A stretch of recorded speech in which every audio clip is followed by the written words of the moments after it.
Good evening. My name is Steve Murillo. I'm the State Section Director for MUFON Los Angeles. We've got a very, very interesting and unusual program for you. Black projects and unusual technology. Mark McCandlish grew up and had an interest in aircraft at a very early age. He joined the Air Force and later made use of his GI Bill to attend the Art Center College of Design. He later worked for a short time in the Hollywood special effects business as a matte artist, and then was hired by General Dynamics Corporation in Pomona, California, as a technical illustrator and technical publications editor. During this time, Mark was also given the opportunity to participate in a number of media orientation rides in frontline U.S. Air Force and Air National Guard fighters such as the F-15 Eagle and the F-16 Fighting Falcon. In 1986, McCandlish became aware that the U.S. was in possession of some extraordinary technologies and began to pursue his own private research into where these technologies came from and how they worked. His research led to many strange events and strange encounters. Tonight, Mark will be sharing his most intriguing stories from his tenure working in the twilight world of futuristic military aircraft. He will reveal all the law will allow about black projects and help us explore the edge where military and alien technologies intersect. Would you all please put your hands together for a warm welcome? Welcome, Mark McCandlish. Thank you, Steve. Good evening. I'd like to give you a little introduction here. I suppose the question we all have, especially when we see things out in the sky that kind of defy what we consider to be the known realm of physics, we're all left with one big question. You know, where did it come from? Is anybody out there? Is this from some other world? These things that we're seeing. And I spent a lot of time thinking about this, and I kind of came up with the following stream of thought. That from the time of early man, when we as a species began to have an awareness that extended beyond the necessities of just survival, food, shelter, procreation, and so forth, we looked at the skies with a sense of wonder, bewilderment, and occasionally fear. Astronomical phenomena, not understood for much besides their regularity, were events that foretold the bounty of the harvest or the demands of a god that could only be pacified through human sacrifice. And depending on the particular culture that you were part of, that might be a sacrifice that you would personally have to make. Some members of these cultures or societies were devoted to observing and cataloging these events. And in a sense, this was the first vestiges of science. This is where it was born. But like so many other aspects of our existence, it was not always possible to know exactly what was really going on. An eclipse of the sun could be interpreted as the death of a god as it was being gobbled up by an evil dragon or something of that nature. From time to time, if some of the ancient texts are to be believed, some of these gods came down and dwelled down from the skies and lived among us. And by some accounts, they arrived in chariots of fire or glided down to the earth, silently riding on a great shield that came from the sky. In other words, a flying saucer. Stories attributed to these beings, whoever they were, suggested that they wielded a power and a technology that was awesome, even by our standards today. Some of the ancient Sumerian texts, translated within the last 50 years or so, speak of events that bear a striking similarity to what might be characterized as the detonation of nuclear weapons or the exploitation of field propulsion technology or anti-gravity. Eventually, we began to innovate using the primitive tools we developed to build structures against the elements and ships that would float upon the water. And weaponization of these various creations soon followed. And since these devices could offer not only a defense against any competing culture, they also gave us the ability to subvert other cultures because of the tactical advantage that these things gave us. But these early machines also made it easier to harvest your crops, transport greater quantities of food to the market for sale, and soon commerce, trade, and the exchange of cultures, beliefs, and technical information began to accelerate. Now, there's some debate as to when the timeline commenced, but I think it's safe to suggest that it began to leave its mark upon the Earth somewhere between 10 to 15,000 years ago. Some researchers, of course, suggest that our history of innovation may go back even further than that, and possibly further than anyone could imagine. So if one accepts that in that relatively short interval, mankind grew out of many different cultures, primitive cultures, to a global society as we have today, where wealth can be transmitted through cyberspace, or one in which we've traveled to the moon, how magical will our technology seem in another 10 or 20,000 years from now? It has been said that our computing technology, when considered in terms of its rate of evolution and exponential growth, that the level of computational power is doubling about every 18 months. Now, this is merely an example of how science and technology is accelerating and proliferating throughout the world. The resources of data available over the internet alone are absolutely staggering. Perhaps one of the sad consequences of this is the degree to which we have become self-absorbed and have lost some of the intuitive insight that we had as a civilization just a few decades ago. Some say we've given up that spiritual part of our nature that will help us as a civilization to keep all of this technological innovation in perspective. And of course, it depends on who you ask. Today, our powers of observation have been expanded, multiplied, and lately there isn't a week that goes by that some astronomer isn't talking about or just announcing the discovery of yet another planet that they've found orbiting a distant star. So it all comes back to the question of whether mankind is alone in the vastness of the universe. After many years of careful observation, it is my studied opinion that we are not alone. Now, when faced with the situation of observing, witnessing, as it were, examples of dynamic flight technologies, far beyond any known capability possessed by man, one can often jump to a conclusion that Earth must be being visited by some sort of off-world civilization. And it's easy to get into an argument with yourself or your intellectual peers that these craft, or whatever they may be, may represent examples of technology developed here on Earth, buried deep in some very, very black classified program of the government, or they may be the most exotic remnants of some ancient, as yet unrevealed, advanced culture hidden away unto itself, say in the impenetrable wilderness of the Andes Mountains of South America. Or it could be interdimensional beings or time travelers from our own future. The possibilities are endless. And if you are objective about all of it, you may conclude that the answer might be somewhere along the lines of all of the above. So how does one go about sorting all this information out? How do these craft work? And it is even possible to navigate the vast distances between one star system and another and do it within the span of several human lifetimes. In my journey of discovery and what follows, I will share with you how I was able to answer some of these profound questions for myself.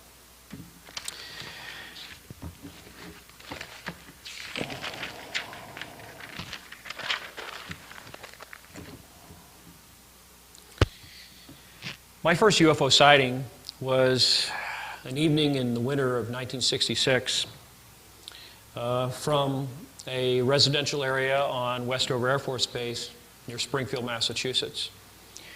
And this sighting was, for all I could tell, was just a light in the sky, but it began maneuvering in an unusual way.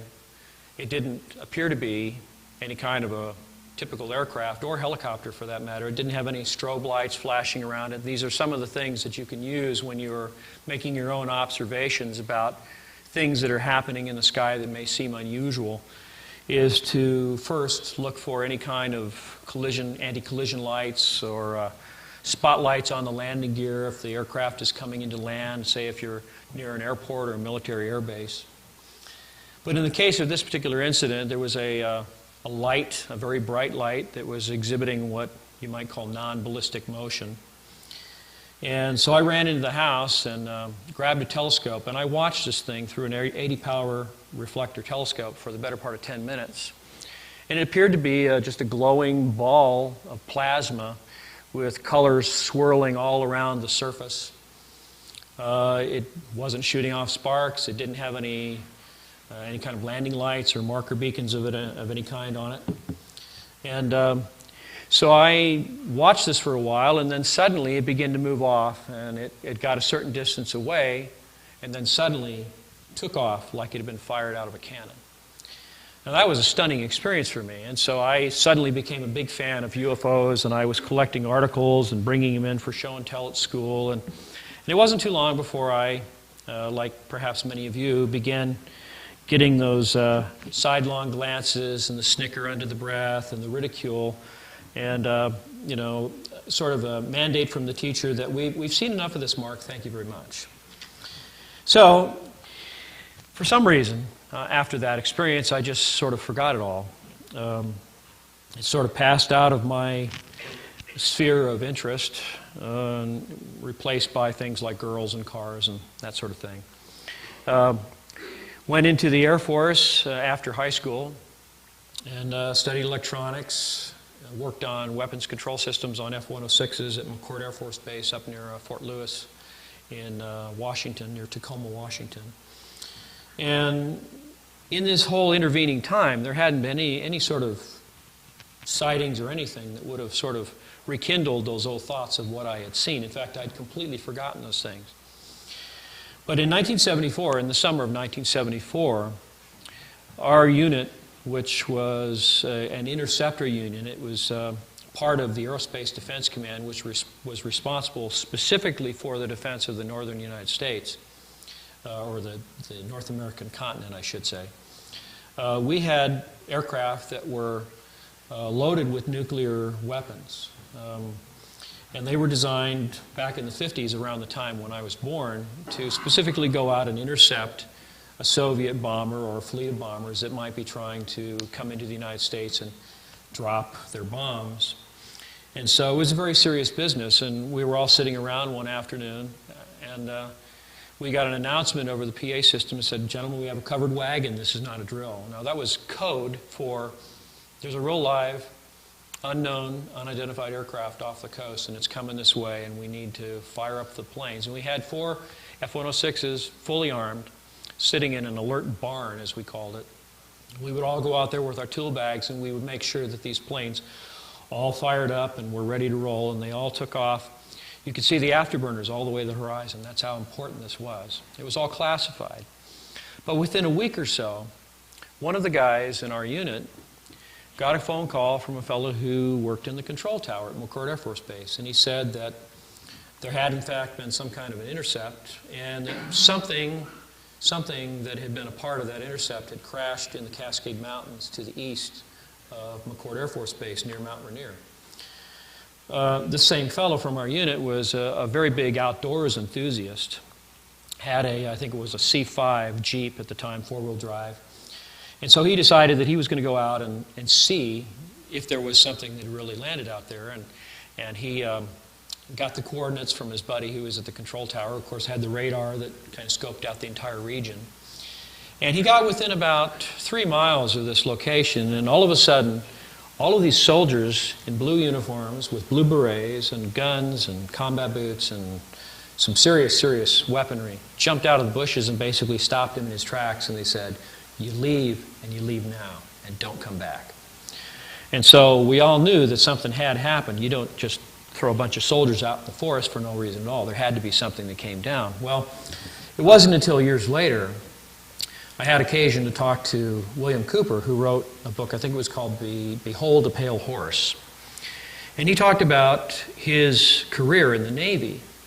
And it turns out that the Bremerton shipyards, where his submarine was based, was just maybe 80 miles away from where we were stationed. And as it happens, and this is something that you kind of put things together years later, and you can go back and you can kind of see how all the puzzle pieces fit together. But in this particular instance, at the very time that our planes were out intercepting something, and something was crashing in the mountains near Mount Rainier, his submarine was on its way to Hawaii. And in the course of one evening, probably the night before what our unit was tasked with, something very big came out of the water and flew away. And it was seen from the deck of the submarine while it was on the surface. So it just goes to show you that as members of MUFON or people who are interested in this sort of thing, is that it's always a good idea to keep a record. I mean, even if it's just something that you see once in a lifetime, you never know when you might run into somebody who says, hey, you know what, I was there. I was like 2 blocks down the street from you and I saw the same thing. What night of the week was that? Nobody remembers. Well, it's funny because if you take the time to make a note of what day of the week it was, what time of the night it was, what it looked like, you might even be able to get together with somebody who's, say, a half a mile away. And if you can take a compass and plot what the angle, versus to the north-south, latitude would be, and the person at the other end of that triangle can do the same thing, you can determine by triangulation how far away the object is. And then, if you can both say, well, in my instance, well, at arm's length, it was about 4 inches long. And the other guy says, well, in my case, it was 2 inches long. So you can make a map of how far away it was. And you can even figure out, with a fair amount of accuracy, how big the object was based on this kind of basic geometry. And so this intercept that occurred in 1974 off the coast of Washington, it stuck in the back of my mind for a while as just something odd, something unusual. About 3 years later, I was using a GI Bill. I went through Art Center College of Design and worked for a short time in the special effects industry, and I eventually began doing work for a variety of defense contractors. These are a few examples. I actually did some editorial work as well for a number of magazines, including Popular Mechanics and Popular Science. But in each of these instances, what these experiences did was that they gave me an idea of the kinds of really advanced technology that was going on in the defense industry, things that the average person doesn't know anything about. There are things that I can share with you about the level of technology that we have right now that's considered to be state-of-the-art, and yet some of it's actually on the verge of being obsolete when compared with the true level of technological advancement that we have. So after a while, when you see these things flying around the sky, you start to ask yourself, is this just something that we've built and is real secret and classified and we just don't know anything about it yet because it's so secret? Or is this something that's strayed from military airspace that is part of a flight test program? I mean, I've talked to people who had relatives living in Apple Valley up near Victorville. In that particular area in the 60s and 70s was actually kind of a makeshift flight test area. It was actually outside of the military airspace for Edwards Air Force Base, but because it's so desolate out there, they didn't have any qualms about flight testing aircraft or even doing training missions that went into these other areas. And I've actually talked to people who saw things coming and going from Edwards Air Force Base that looked exactly like alien technology, flying saucers and what have you. So I spent some time working in General Dynamics. I had a secret security clearance. It matched the level of security clearance that I had while I was in the Air Force. And I had all the electronics training from when I was in the Air Force. So I began to see and understand more about these different systems, and it enabled me to work with a variety of contractors so that I could not only listen to the engineers talk about what these systems were supposed to do, but how they actually worked. And being a curious sort of person, it really helped me to kind of flesh this thing out.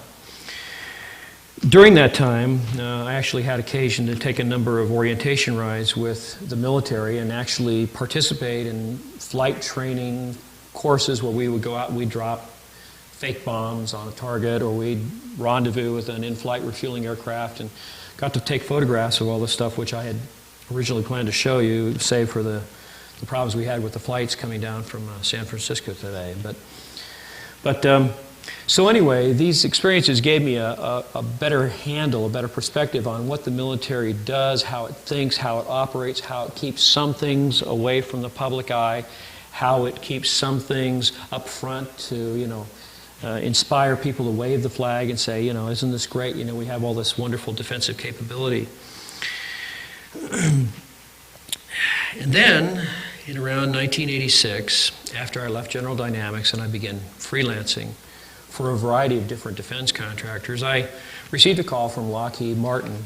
Well, actually, at that time, it was still Lockheed. And I was asked by a gentleman who worked at that facility to do some conceptual artwork of a new aircraft. It was referred to as the second generation in a family of aircraft that had been in deployment for quite some time. And at this time, you may have heard some of the rumors. There were these sonic booms coming over Southern California, and they were traveling at speeds that were something in the neighborhood of Mach 4, Mach 5. You could track the sonic boom by using earthquake sensors on the ground because it was that powerful and it was that fast. And all of this seemed like a big giveaway that there was something that had superseded the fastest aircraft that we knew of at the time, which was the SR-71 Blackbird. Now, there are a number of, number of aircraft. I'm just going to fast forward through some of this stuff here. There are a number of aircraft that, here we go. This is the XP-70. This is an aircraft. It was built entirely of stainless steel. It has 6 huge engines buried in this in a cell that's under the center line of the aircraft. And aside from the SR-71 Blackbird, this particular aircraft had a capability somewhere in the vicinity of Mach 3, which was, so hot, so fast, I should say, that the leading edges of the wings would actually start to glow. And this is also true, of course, of the SR-71. Anyway, so I'm asked by these folks who cannot tell me what the second generation of this aircraft looks like to come up with something that looks really, really fast. And so I took this aircraft here and the SR-71 Blackbird, and I combined the features of the two aircraft, and I came up with something that looked approximately like this. When I went back to the facility and showed them this drawing, sans the little parasitic aircraft that's sitting on the back end there, they had brought in 2 engineers that were sitting across from me who I subsequently identified as 2 of the luminaries of Lockheed engineering. They were contemporaries of Ben Rich and was it Jack Kelly or what was the other gentleman? Kelly Johnson. Sorry, just slipped my mind there for a second. Anyway, these gentlemen were contemporaries of this fellow, and so I laid out my sketch pad and I showed it to these gentlemen, and they both suddenly got this very nervous look on their faces. One actually got red in the face, and you could almost see the beads of perspiration beginning to form on his forehead, and his hands began to shake, and he was looking at my drawing, and he was saying, well, what are those canards doing on there? Those are the little wings in the front. Well, those would be torn off at Mach 7. And he started to say 17. Mach 17. Now, I'm not an aeronautical engineer, but I know that's got to be something around 15,000 miles an hour or higher. But the funny thing is that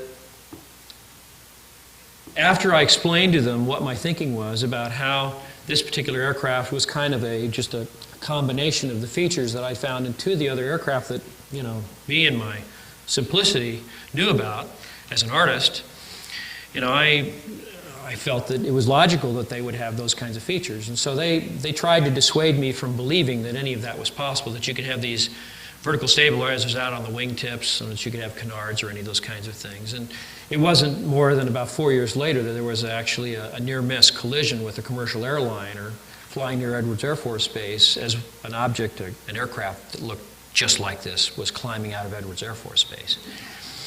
So then I understood why this gentleman became so upset and became so nervous. But in the process of discussing all the features of this aircraft and all the things that they wanted me to incorporate into the artwork that I did for them, which I have never seen since, it's still classified. But one of the things that this gentleman told me was, well, you know, we've had another version of this aircraft in operation for a number of years. Now remember, this is 1986, which means that we're right in the middle of the Reagan administration. And the timeline that I've picked up from other sources indicate that there was a development program for this first generation aircraft, which I later found to be the Aurora aircraft program, or family of aircraft. That this aircraft bore a striking resemblance to one of the things that Kelly Johnson had described as the hopeless diamond. Let's see here. Sorry to jump around like this.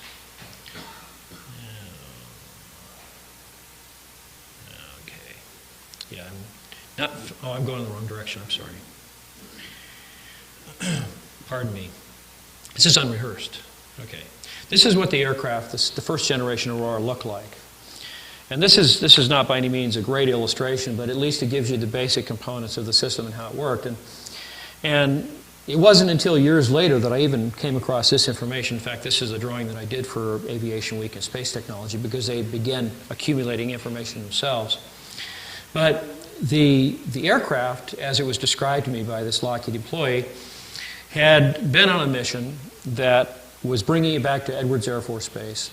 And in the process of bringing this aircraft in, there are two different propulsion systems on this aircraft. One is a series of 4 engines that are embedded in the body of the aircraft, and you can kind of see the inlets and the exhausts that are the 4 nacoducts that are on either side, and then the 4 trapezoidal-shaped panels in the back that are just past the midline. But those were basically the inlets and the outlets of 4 big engines that would launch the thing from a runway. And that the aircraft would be brought up to something around Mach 2. And then the next step of this process was that line that you see that runs across the widest point of the fuselage is actually a line of what look like fuel injectors, but they're all pointing outward. And if you look at this in the side view, you can see that what happens is that when this thing gets up to a certain speed, you have the air flowing across the front of the aircraft and being compressed by the displacement of the aircraft at such a tremendous velocity that the entire aircraft would melt if it wasn't made out of space shuttle tiles, because the entire aircraft is covered with space shuttle tiles, the ceramic tiles that ablate the heat. But when the air rushes across the surface of the aircraft and becomes so hot, all you have to do is just spray the fuel into the airstream and boom, it blows up.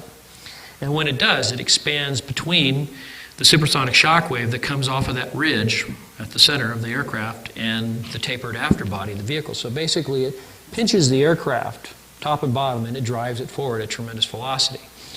Now, when this fellow explained to me that there was an aircraft like this coming into Edwards Air Force Base, he indicated that this aircraft was in trouble and the pilot was having difficulty cycling from one propulsion system to the other, so he couldn't land it.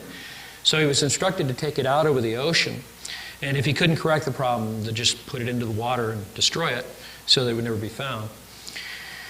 What he said was, the aircraft took 15 minutes to get from Edwards Air Force Base to Hawaii before he was able to turn around. Now, he must have thought, he's an artist, he doesn't know anything about engineering, blah, blah, blah.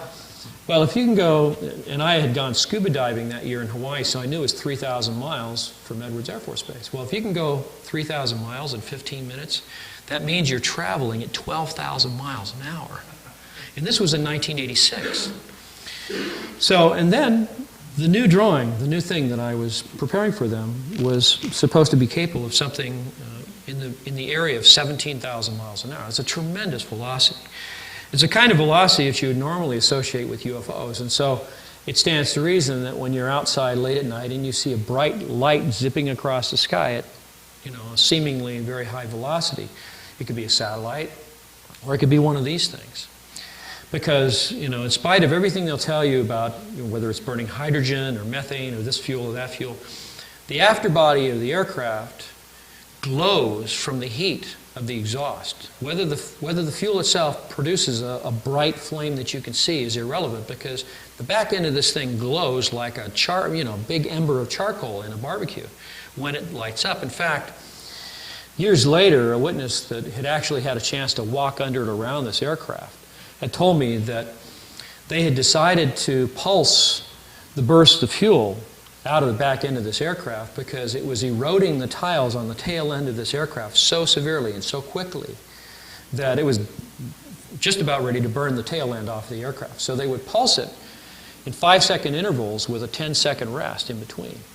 Now, the transition between the internal jet engines and the external burning mechanism, which is very similar to what the military now calls a linear aerospike engine, except the entire back of the aircraft is just one big linear aerospike engine.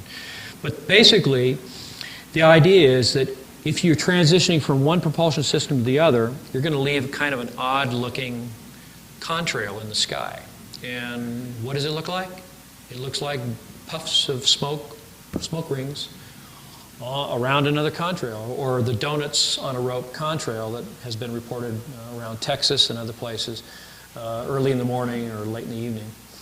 And it's generally that point where the internal engines are propelling it up to speed, and then the outside burning mechanism was pulsing, and it would leave a little burst of, like a smoke ring at intervals. Now, I've seen this thing actually fly over the area where I live in Northern California, in Redding, and I begin to wonder, you know, if, according to the eyewitnesses that I spoke to, who've actually been close enough to touch this thing, and it's very difficult to see from this drawing here, but right up near the nose of this aircraft are two large, what appear to be mirrored balls, like the lawn ornaments they have in the northeastern United States. Don't ask me why they put these things out there, but they look very much like an infrared seeker head, which is it's a cryogenically cooled sensing device, except in the instance of these things, they have two of them. And each of those infrared sensors can actually see an infrared image, just like you can see with your eyes, except that this sees an infrared. Now, the different witnesses that I've spoken to have told me this particular aircraft is probably one of the largest remotely piloted vehicles ever built, and there were probably as many as 18 to 20 of these built, from what I've been told. And the interesting thing about this is that this was all done on the QT. This wasn't ever discussed, as far as I know, with the Soviets when they were talking about their strategic arm limitation talks between Reagan and Gorbachev and this kind of thing. In fact, if you go back to the meetings that they had in Reykjavik in 1986, and you look at the film of those time frames, when Reagan shows up, he has this expression of apprehension and maybe a little bit of fear. And Gorbachev looks absolutely incensed as he's climbing out of his limousine to go into the talks. And after 2 days of these talks, they come back out, and the expressions are reversed. It's now Reagan who has a totally different demeanor, actually one of maybe relief and joy. We've reached an agreement. And it's now Gorbachev who has the look and the expression of fear and apprehension.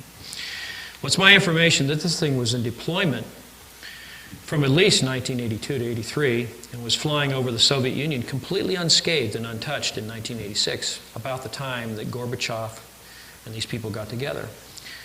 Well, the story goes that during this meeting, Reagan actually sort of lifted the edge of the tent up and let the camel stick its nose under there to see what we really have, or at least discuss some of what we have.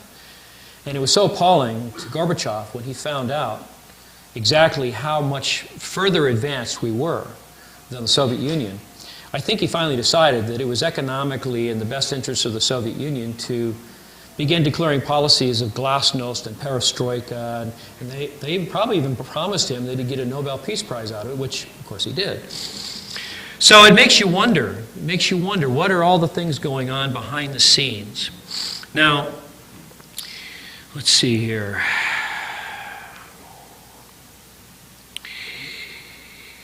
November 12th, 1988. I had, at that time, recently become reacquainted with a friend of mine from college, from Art Center, and we found that we had a lot of common interests, one of which was advanced technology aircraft. On November 12th of 1988, there was going to be an air show held out at Norton Air Force Base in San Bernardino. It's now decommissioned from what I understand. But this base had a number of defense contractors that were housed right on the base. I think TRW, Ford Aerospace, there were several other companies, Lockheed. they all had facilities on this base, and they did a lot of analysis and testing and things of this nature. Now, several sources since then, Philip Corso in his book The Day After Roswell and some other places, have all confirmed that there were things going on in Norton Air Force Base that were really kind of outside the normal purview of experimentation and research that you would expect at other places like Edwards Air Force Base, even though later on we find that Edwards Air Force Base was up to its eyebrows in this kind of thing too. But this friend of mine and I knew about this air show that was going to be happening at Norton Air Force Base, so we decided that we were going to rendezvous out there and see the SR-71, maybe do a flyby and some other aircraft. And a week later, I was unable to attend because a friend of mine had called me up and asked me to do some artwork for a magazine, and it had to be done over the weekend, so I was unable to attend. But the following week, I contacted my friend. We'll just call him Brad for the sake of this discussion. I called up Brad, and Brad seemed, there was something wrong. I just couldn't tell what it was, and I said, well, what's going on, Brad? I mean, you don't sound like you're real excited about the air show, and I mean, did you see something interesting? And he says, well, actually, I think I saw some things I wasn't supposed to see. And I said, well, how is that possible? Anything that they put out on the flight liner in the hangars is for public display. He says, well, that's not what I'm talking about. He said, one of the fellows that I went to this air show with was a fellow who used to be involved with the Pentagon. So, one of the undersecretaries of defense in some department there. But the fellow was retired, multimillionaire, very wealthy, and he was one of Brad's clients. And Brad was a designer. And his intent was to put me together with this gentleman, and maybe we could network some some jobs. So, right in the middle of the air show, right about the time that, right about the time that the, excuse me for just a second here. Right about the time that this air show, and this is an article about the air show on that particular date, was supposed to begin with the Thunderbirds flying their flying demonstration display for the public. This gentleman turns to my friend and says, follow me. And they go over to a big hangar at the west end of the field, and they're met there by some security personnel who suggest that they need to show some ID, and this fellow that my friend was with passed him off as his personal aide.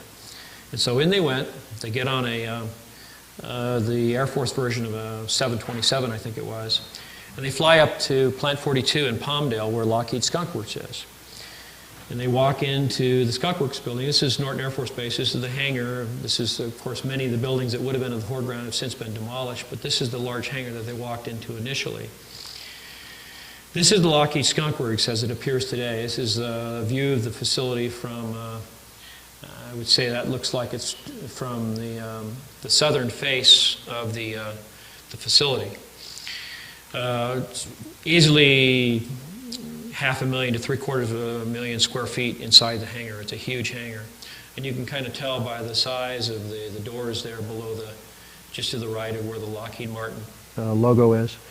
But so they were flowing up to this hangar, and as soon as they walked into the hangar, this gentleman turns to Brad and says, there are some things in here that you're not supposed to see, that I wasn't told were going to be part of this show. And so just keep your mouth shut. We'll leave. We'll be out of here just as soon as we can, but just don't talk to anybody. Well, in the course of the show, sitting there in the hangar is that first generation Aurora, the one that's shaped like a flattened out football shape. And sure enough, the tiles on the tail end of it are all severely eroded, discolored from the heat.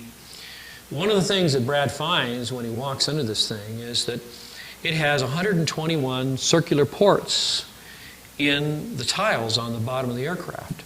And it turns out that there's a lieutenant colonel just a few feet away talking to some female members of Congress or the Senate, some different political people who had security classifications for these kinds of things. And he's explaining how each one of these circular tiles represents a vertical launch tube, each one of which carries a fully armed nuclear reentry vehicle, a single cone-shaped MIRV.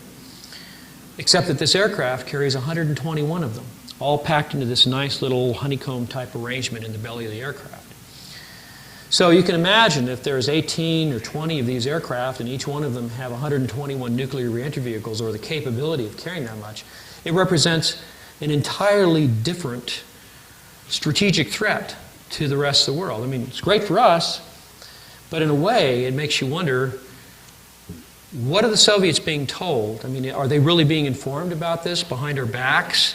The public and the the U.S. citizenry doesn't even know about this stuff, but they're talking about it with Gorbachev. It just doesn't seem right to me. Anyhow, in the course of this display at Lockheed Skunk Works, there are a number of other aircraft, one of which is the losing prototype in the B-2 stealth bomber competition. And this thing was the funkiest looking aircraft you can imagine. It looked a little bit like the aircraft that was shown in the Honda commercial about we have our own black projects for the release of I think it was the Honda CRX, little hatchback. But this particular aircraft, as it's been explained to me, was like a flying wing, except that it had a boom that extended out from the tail a considerable distance, and it had a little V-shaped tail on the bottom of it. And the back end of this boom would articulate and turn just like the tail of a real bird when it's, changing its direction of flight. Very interesting, but wasn't something that the Department of the Air Force thought very highly of. And so ultimately Northrop wound up getting the B-2 bomber contract. Now, the other part of this story is that a little while later, they part this curtain, and here are 3 flying saucers in this hangar at Skunk Works. And they're each hovering off the floor, several feet above the floor. No landing gear underneath, no cables supporting them from above. They're just sort of floating. You can see them sort of moving around, almost like they're floating on the water, like a ship at the harbor. And he said that there were 3 different sizes. There was the smallest one was, his original estimate was about 16 feet. Now, let's see. This was Brad's first marker drawing of what he saw. This represents the smallest of the 3, which I eventually determined using basic drafting techniques that the actual diagram, or the actual diameter at the base of this structure, this vehicle, was about 24 feet in diameter. And the reason I can tell that is because he was sure that the crew compartment, the sphere that's in the middle, was 12 feet in diameter. And if you think about sticking 4 ejection seats, in the upper half of that sphere, and having enough room to move around inside there, it starts to come together. He knew that the sides were sloped at about 35 degrees, so if you take a 12-foot diameter sphere, about a 2.5-inch or 2.5-foot wide ledge on the flanks of the sphere, and then the slope, you bring it out, it works out to 24 feet in diameter. And using other techniques to map out what the circumference and what the width degree-wise of each of these sections, these stacks of plates in the bottom, which are referred to as capacitors. I eventually came up with this drawing. Now, it wasn't until later that I put in the call-outs that explain what each of these things are, what the different components are in this system. But I made a blueprint of this drawing, and I sent it to my friend Brad. And then I called him up a couple of days on the phone. I said, "Did you get the blueprint?" He says, "Yes, I did." He says, "Mark, I'm only going to tell you this once. This has got to be the most dangerous illustration you've ever done, because this exactly matches what I saw. This is every aspect of it, the size, the shape, the relative position of the components, everything. That's the way it looked." And he says, "If you're smart, you'll tear this thing up and throw it away, and you'll never talk about it again, because you're going to be in big trouble if you go public with this." And he was right. I had all kinds of problems. But I didn't really go public with it until years later, when I started getting confirmation of this system from other sources. I became aware of this propulsion technology, and it was referred to as the alien reproduction vehicle. So the first thing you think, of course, is that it's a back-engineered system, that it's designed and built, it's based on something that we recovered in a crash, say Roswell or something like that. And so,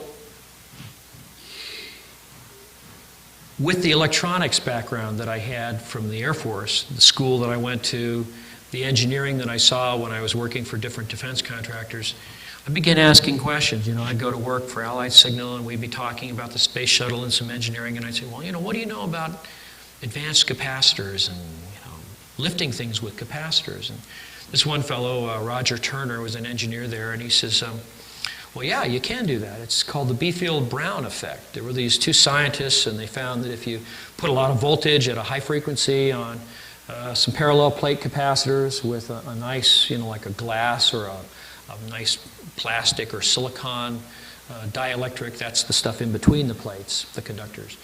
If you put an electrical charge on those plates, that it'll levitate.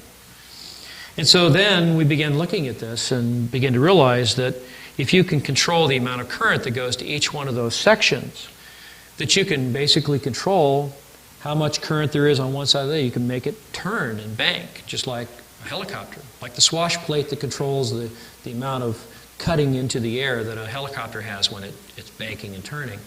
But you do it all electronically. Well, I said, well, how do you know this really works? I mean, isn't it just some science fiction thing? He says, oh, no. He says, I had a buddy who went to school. He was a metallurgy student at University of Arizona in Tucson. His name was Mark Stambo, I believe it was.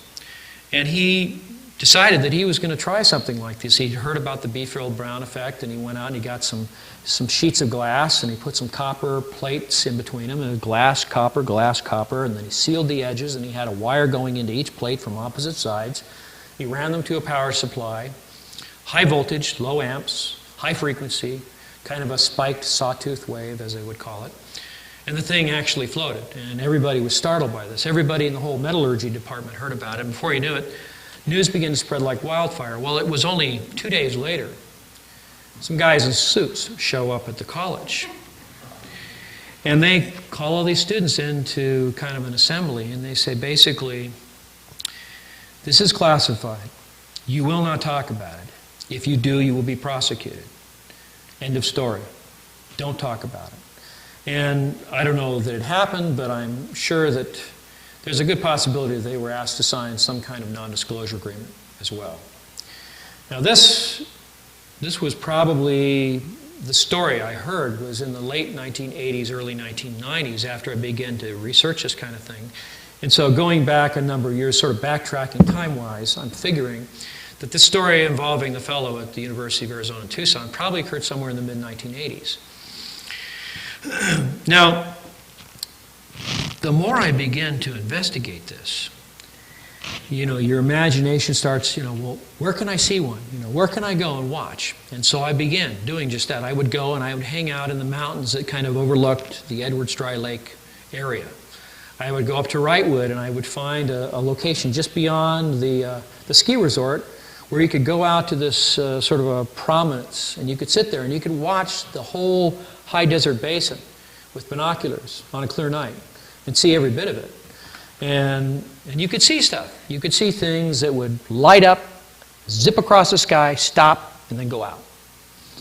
Or you'd see things that would do this, brightly illuminated, like a meteor. And for all intents and purposes, if you were uneducated about what meteors really look like, you would think, oh, I was a meteor, no big deal. But then if you can get it on film, some of which I did, you begin to realize that these aren't meteors at all. This is actually the manifestation of some kind of advanced propulsion system that uses extremely high voltages of electricity. And what happens is that when you put a tremendous amount of electricity on a system like this, it begins to charge the air around the vehicle. It actually begins to ionize the air. Basically, an ion is just an atom that has an extra amount of electrical charge to it. And so its polarity becomes fixed according to the atom, what kind of material it is, and that sort of thing, nitrogen, oxygen.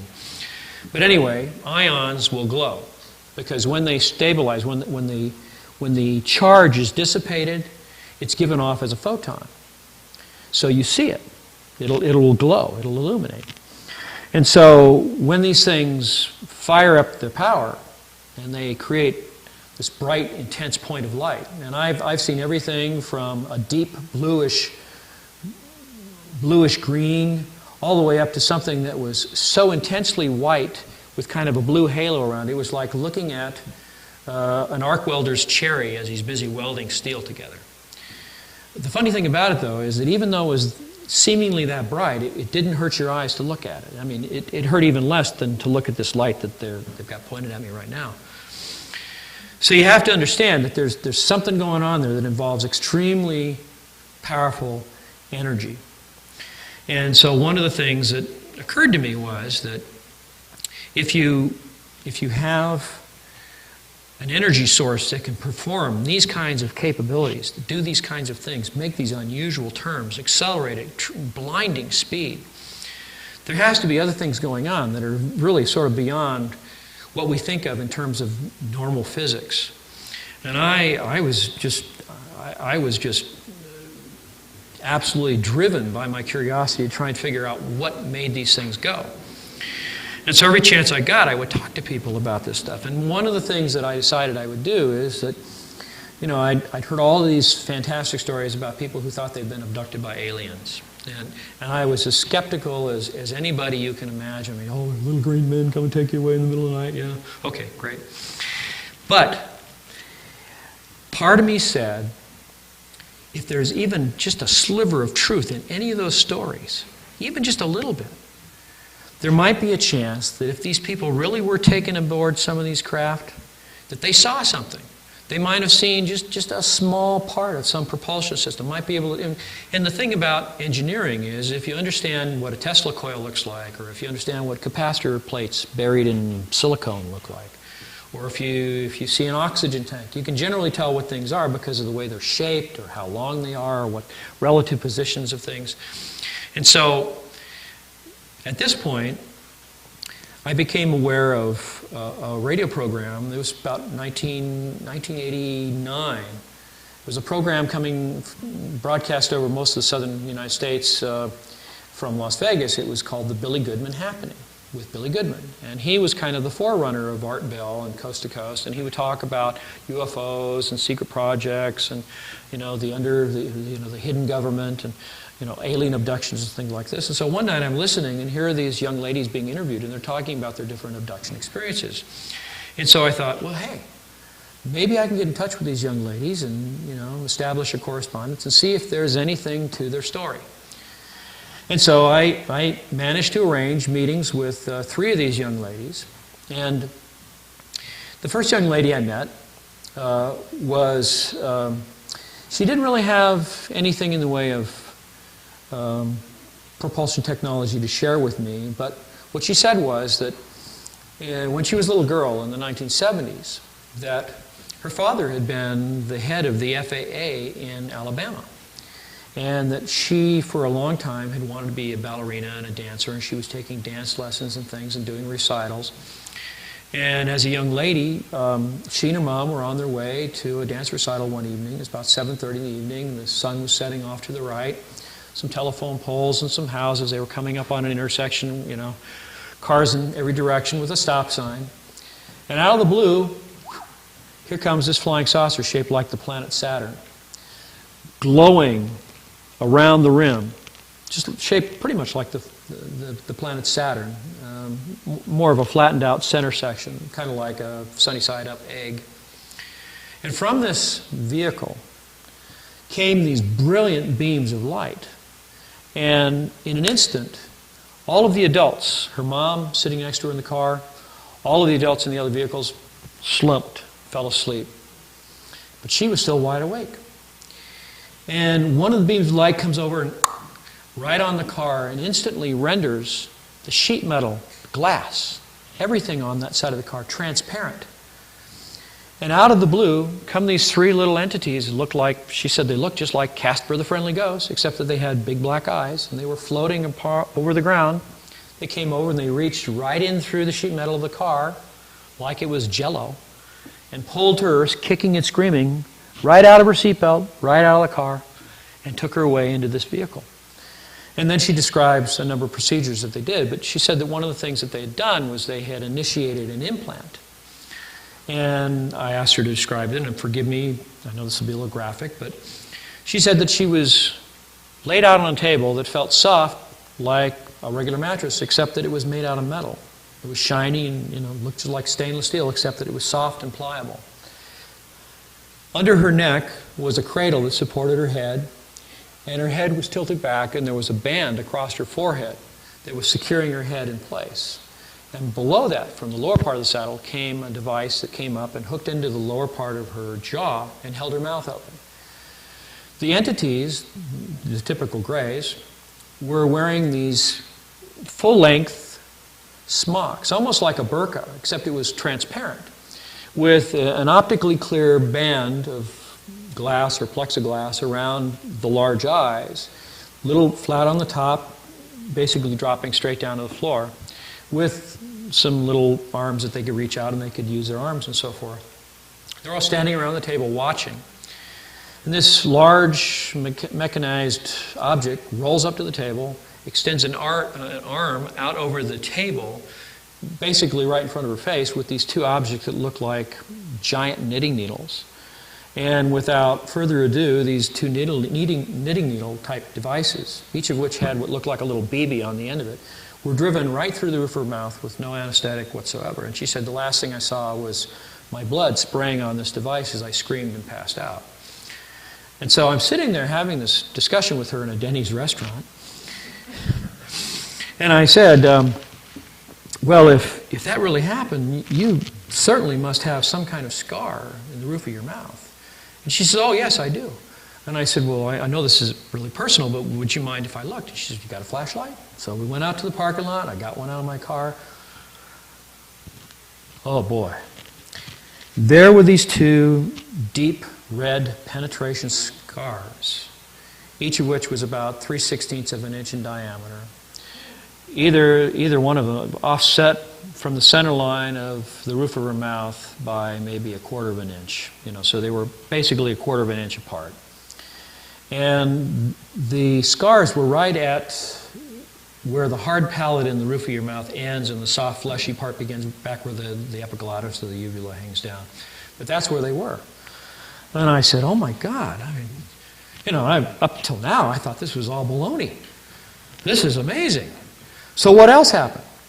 Well, so we went into some of the other adventures or misadventures that had occurred in her life, but she said that one of the things that she'd noticed was that whenever they used their technology to subdue humans, that these entities would all wear a helmet.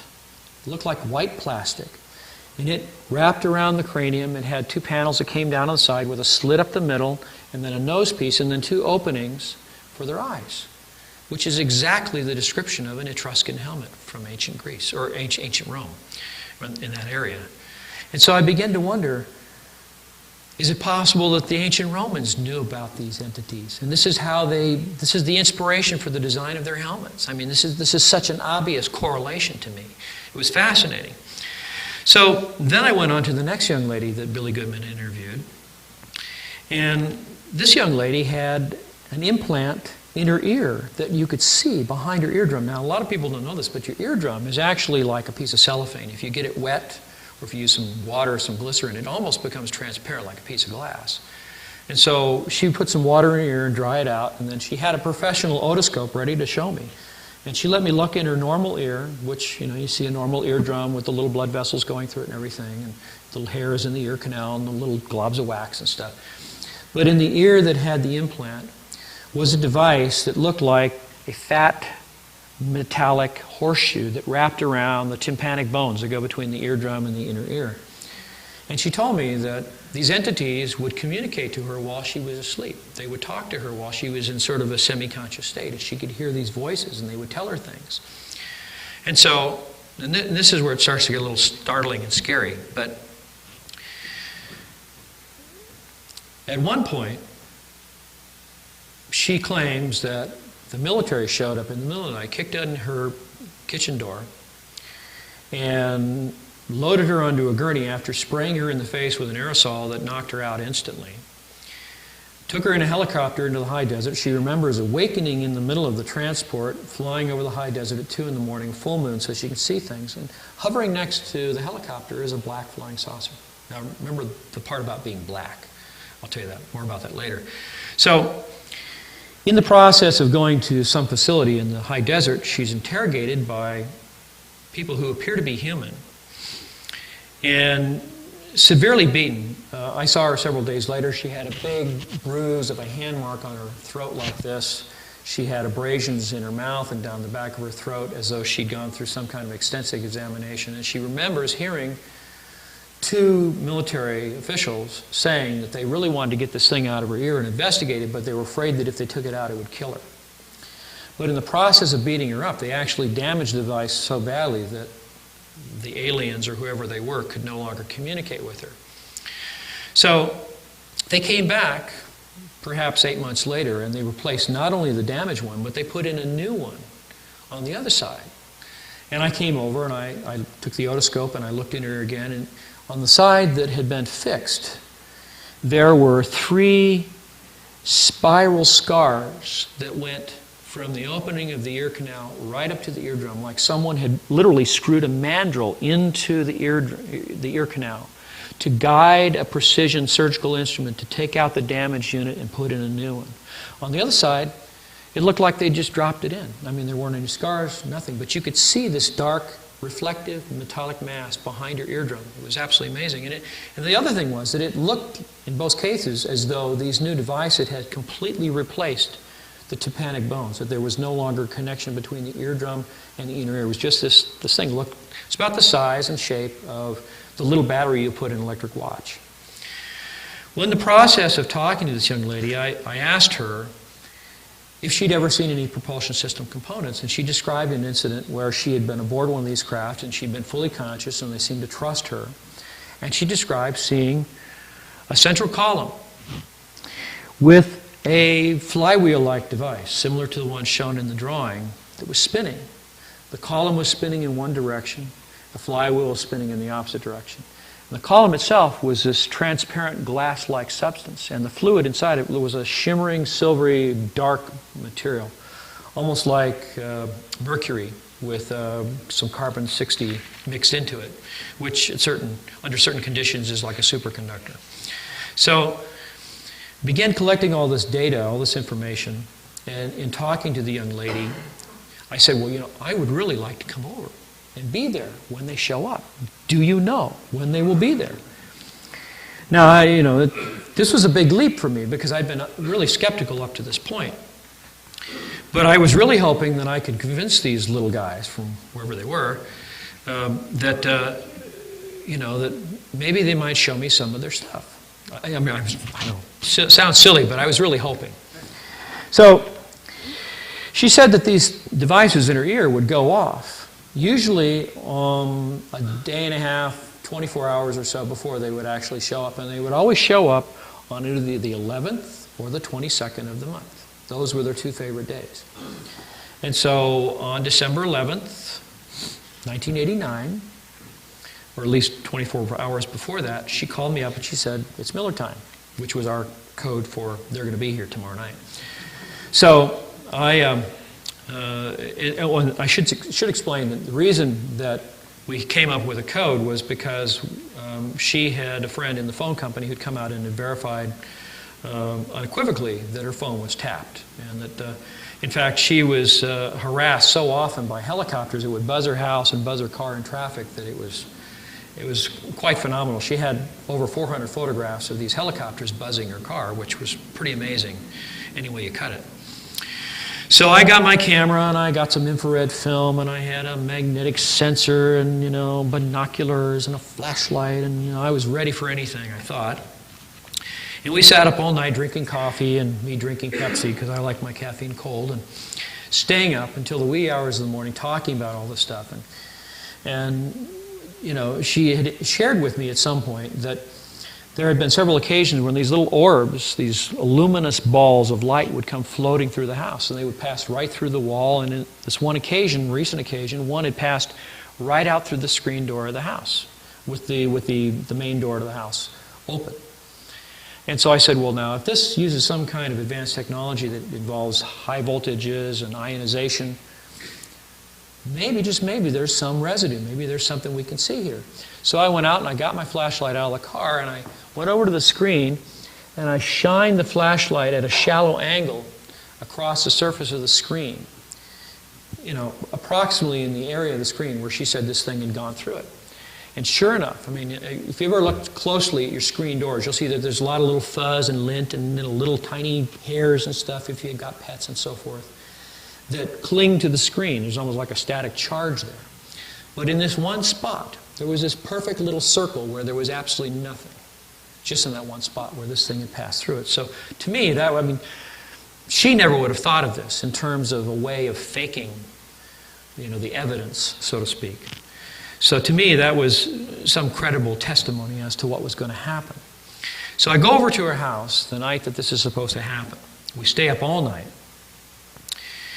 Nothing happens. She and her roommate go to bed. I'm crashing on the couch. I got my camera at the ready. I got my watch. I'm making sure I'm taking notes on everything.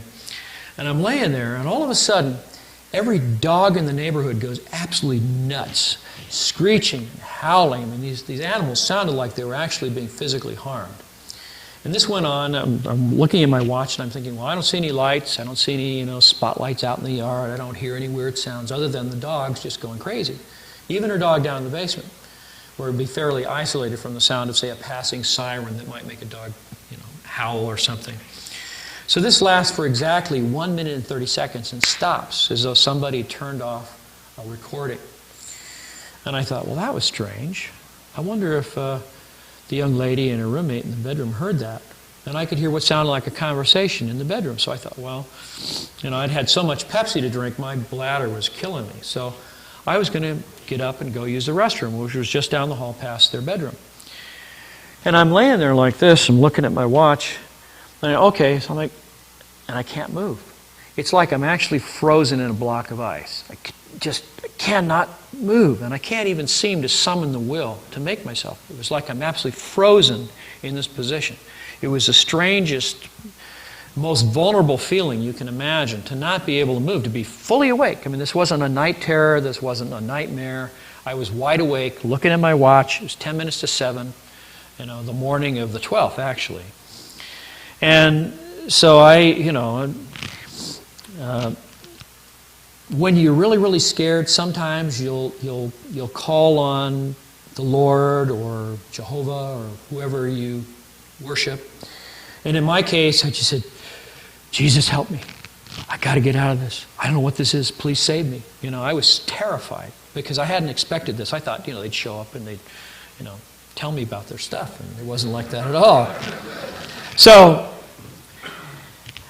I'm laying there like this, and I thought, I have to focus. And I thought to myself, I'm going to take in a deep breath, and then I'm just going to throw myself off the couch. And I took in the deep breath, and I began to initiate the roll, and I was almost to the edge. And all of a sudden, there was this sound in the middle of my head. And for those of you who crack your knuckles from time to time, you may understand this. But if you take your fist and you clench it and you press it against your forehead and crack your knuckles, the sound that you'll hear, the conduction of that sound through your skull, that's kind of a simulation of exactly what I experienced. It was a snapping sound right in the middle of my skull, and I was out cold just like that, from being wide awake out. Never saw anything. Never saw anybody walk up to the sofa. Nothing. And so, almost immediately, I'm awake again. I look down at my watch. Only a minute has passed. Everything seemed normal. I could see the VCR. I can see the clock on the TV. I can see all these different things. I could see my watch. It's now something on the order of 8 minutes before 7 on that morning. But now, I cannot even summon the will to try and move. I mean, I can't even think of it. My bladder's killing me. I gotta go. But I cannot, for the life of me, get up. And I could still hear this conversation going on in the back room. And I'm thinking, well, if they're talking, why don't they come out and see what's happening to me? If they heard this, what's going on? Well, this lasted for exactly an hour. And at 10 minutes to 8 o'clock, 1 hour later, every dog in the neighborhood went absolutely nuts again. Started screeching and howling. And as soon as it stopped, 1 minute and 30 seconds later, like a recording had been turned off, suddenly I could move. And within a minute or so, the young lady comes out of her room and she says, look at all the clocks, look at all the clocks. And I said, well, 10 minutes to 8. What about it? She said, that's not the real time. And I said, well, how do you know? She says, and I don't know how she knew, but she says, we know. Nobody had touched my watch. And it was the kind of watch that you need to know how to adjust little things on it to make it change the time. But it was actually 10 minutes to 9 o'clock. We'd missed a whole hour somewhere in that time. So a couple of days later, I asked her if she could explain to me what had happened. And she says, well, you remember when the dog started screeching at 10 minutes to 7? I said, yes. She says, well, as that happened, she says, I looked over to the east side of my bedroom, and the entire wall, furniture and everything, sucked back into what looked like a tunnel, like a black hole, like a wormhole. And out of the darkness of that wormhole come two grays. And they just walk right up, stand, eyes forward. Mentally, they summon her to come out of bed, get out of bed, come over. And she's trying to wake up her roommate and say, wake up, wake up, wake up. She can't wake her up, no matter what. So she goes over and she stands in front of these two. And she says, the minute you make eye contact with them, your conscious life is somewhere else. You see and think and understand and visualize everything that they put into your mind right through line of sight contact through the eyes. And she says, and if you want to be able to prevent them from controlling you, just never make eye contact. Always look at the floor. And I thought that was kind of interesting. But this is what she told me, and this is the scary part. She said that sometime in the next few years, now this was 1989, now there's a record of this, it's written down, what she said they told her.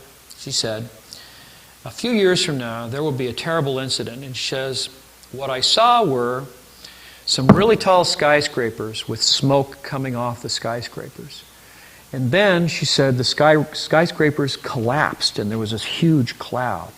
And she said, I couldn't tell whether it was an earthquake or what, but she said, it was a terrible, lots of people died and it was awful. He says, then they told me that the next thing that was going to happen was going to be this terrible tsunami somewhere in the southwestern Pacific. And it was going to radiate out all over the Indian Ocean, the Pacific Ocean. Hundreds of thousands of people would be killed. Now, both of those things have happened, 9/11 and the tsunami of December 26, 2004, I think it was. Now, she said that the third thing that was going to happen before they came in a mass landing to Earth in the high desert near Mojave, of all places, she said that there would be a tremendous earthquake near the Salton Sea along some part of the San Andreas or some tributary fault of the San Andreas Fault, but she said it would be a 9.0 earthquake. Now, up until the point of the tsunami, no one had ever even heard, very often anyway, of a 9.0 earthquake anywhere. And yet, the tsunami that occurred near Indonesia was 9.0 on the seafloor. Now, she says that she was confused about the last image because she wasn't sure whether it was actually an earthquake or whether it was a meteor impact. But she says in either instance, she says the result of that was that Los Angeles would be leveled and millions of people would die. Now, if you look at the timing of all of this, and this all sounds kind of spooky and mysterious, but the first incident, 2001. The next incident, 2004. Which means that theoretically we're already overdue for the third incident.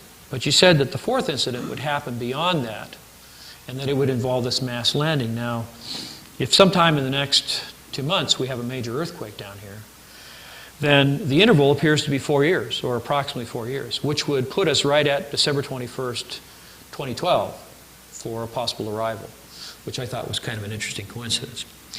Anyway, so in beginning to realize that these people who've had the abduction phenomena have actually seen things and have described components that match what I know from several witnesses actually exist.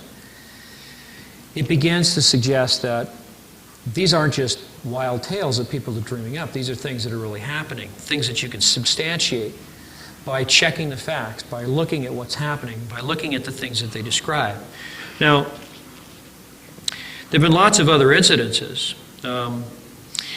In 1993, I was going to the post office in Rialto, and I came across a pickup truck that had a B-2 bomber production facility sticker on one corner of the bumper, and the other corner had a picture of a flying saucer that says, "They're here."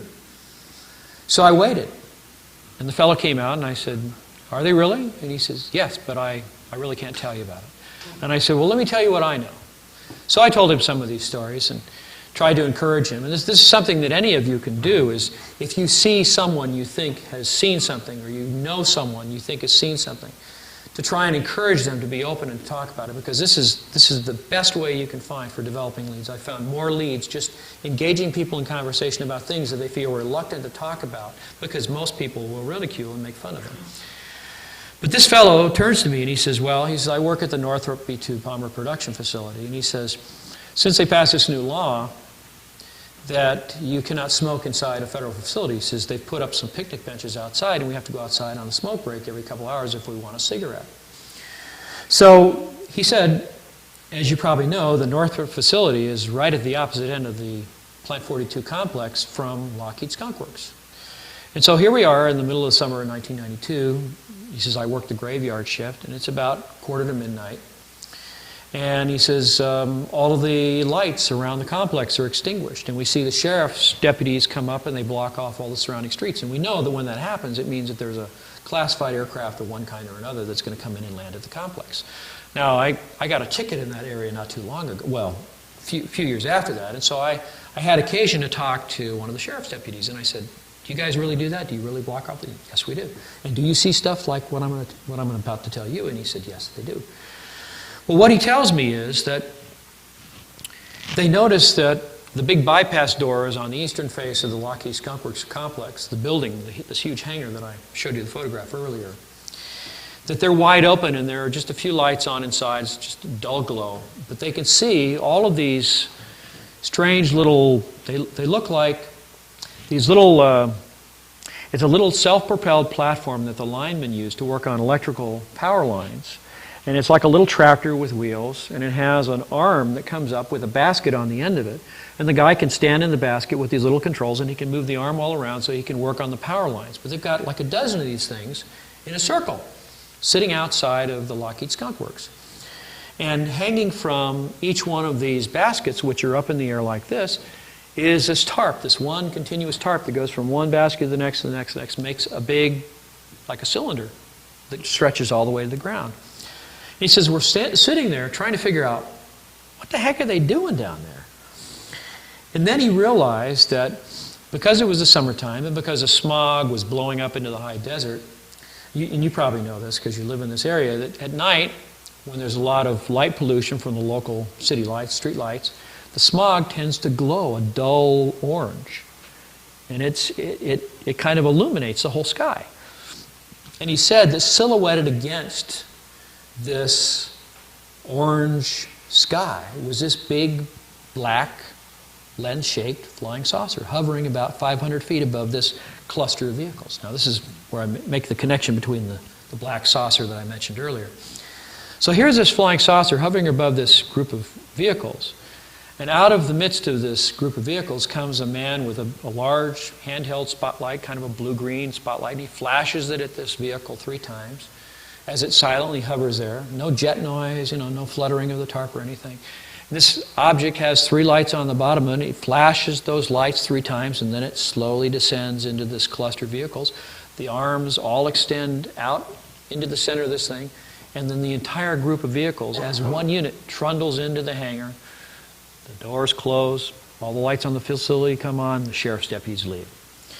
So he said, I smoked a lot of cigarettes after that.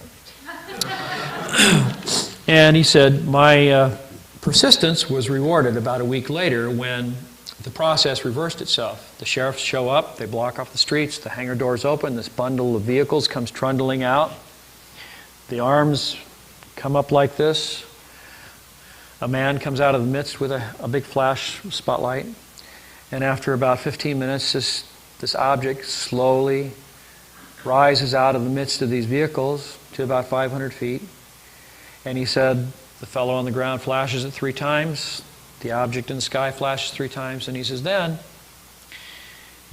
this thing went from the far end of Plant 42, past me and disappeared in the dark in less than a second and a half, just like that, silently. No sonic boom, no jet noise, nothing. And he says, then I knew. He says, then I absolutely knew that we had captured whatever that bizarre other half of the physics is that we don't know anything about. Somebody figured it out. And so this was the kind of information that began coming to me, and the more people that I talked to, the more people I asked, the more stories that I came across. The same young lady who I spent the night at her house who had this strange incident, she had this ability to engage people in conversation as well, and would ask, people that she was talking to, what do you do? Have you ever seen a UFO? And sometimes people say, well, yes, as a matter of fact, I have. So she's at a billiards hall one day with her roommate, shooting pool, and this young lady in an Air Force uniform comes up and says, hey, can I shoot a couple of rounds with you? And they said, sure. So they started talking, and they said, what do you do? Oh, I work out at Edwards Air Force Base, and my husband works at that secret place, North Base, out there north of the Muroc Dry Lake bed. Well, that's interesting. And she says, well, what do you guys do? And she said, well, basically we just see UFOs. And she said, well, you mean like really UFOs, or just you're involved in science fiction or what? And she said, no, alien abduction, the whole thing, and basically has ruined her employment ability, her ability to be employed, because over the years, these kind of incidents can actually culminate in post-traumatic stress and all kinds of things like that, which manifest in this particular young lady. But so this young lady in the uniform says, well, I've actually seen one. Oh, really? Where? At Edwards North Base. Well, how? How, do you have a special clearance? How did you do that? She says, well, and this is the weakness that we have throughout the security of our national defense, is that, often we enlist these 18, 19, 20-year-old kids who can't appreciate, the true profound nature of national security and what it really means. But the story was that this young lady, her husband was employed working as a security detail over at North Base. And one Christmas, his car had broken down, and so she had to drive him to and from work from where they lived on the base. And so he calls her up before his shift is over in the wee hours of the morning and says, honey, why don't you come over a little early? I got a few things I'd like to show you, before anybody else gets here to relieve me. So she goes over and she shows up early, and he's the only one there because it's Christmas. Nobody's around. So in they go, and she goes down the line and she sees all these secret aircraft, but the coup de grace was one of these, sitting in one of the hangars. So it's around 1993. It's the first public unveiling of the stealth bomber at Edwards Air Force Base. They've got it backed into a hangar so you can't walk around, and they've got this big blue curtain behind it. In fact, I think there's even a photograph in here somewhere of that actual presentation. It's right back in the beginning, wouldn't you know it? Sorry about the delay here. Anyway, so I'm at this this exhibit. There we go. That's it, right there. That's what it looked like at Edwards Air Force Base. That's as close as you get to it at that time. And so I'm walking around the base, and I rendezvous with some of my defense contractor buddies, and they introduced me to this fellow standing in one of the big hangars near one of these exhibits, and there's all these they're just black boxes. Nothing really exciting about the displays, just kind of standing over the corner, twiddling his thumb, looked bored. I felt sorry for the guy, so I struck up a conversation with him. And in our discussions, we find out that we were both in the Air Force at about the same time, 1973, 1974, in that time frame. And I talked about what I'd worked on, and he said that he'd been a crew chief, working on aircraft that were being flight tested at Edwards Air Force Base at that time. And I said, really? He says, what do you do? And I said, well, I'm an artist, and I've done work that's been in Aviation Week and Space Technology Magazine and stuff like this. He said, oh, well, do you know Bill Scott, the editor? And I said, yeah. He said, well, he's a friend of mine. He says, I was a crew chief on one of Bill Scott's planes when he was a flight test pilot at Edwards Air Force Base. So all these connections start to be made between different people. And I said, well, that must have been really exciting that day and age, because I remember some of the aircraft that were being flight tested in those times, because we were all really excited about the possibility of maybe getting to work on them someday instead of these old 1950s fighter planes like I worked on. But I said, I heard some interesting stories about the Persian Gulf War, I talked to a young lady whose husband was a Marine stationed on a ship over in the Gulf during the war, and he was talking about all these balls of light that were zipping around the sky over the battlefield. And they would make right-angle turns at incredible velocities and stop on a dime, accelerate like they'd been shot out of a cannon. And he says, yeah, that's right. And I said, what? He says, that's true. And I said, you know about this? He says, yes, I do. And I said, well, if you know about that, then, this young lady not too long ago told me a story about a disc over at North Base. And he said, yeah, that's true. What? You know about the disc at North Base? He said, yeah, I've seen it. You saw it? When? 1973. So think about it. It's 20 years ago, before the 1993 discussion I'm having with this guy. In 1973, he saw one of, the thing I had up there before, that's what he saw. And so he described it for me, flat on the bottom, sloping sides, a little edge, the thing on the top, the little bubbles around the top of the little CCD cameras. And I said, let me borrow your pen. So I took out this little envelope that keeps the lens tissues that I clean my camera lenses with. I drew a sketch and I said, is that what it looked like? He said, oh, you've seen one. I said, no. I said, I heard about this 5 years ago in 1988, and I never knew until this moment that it was true. I said, how did you happen to see it? I mean, did you work on it? He said, oh, no. He says, I was working late night shift.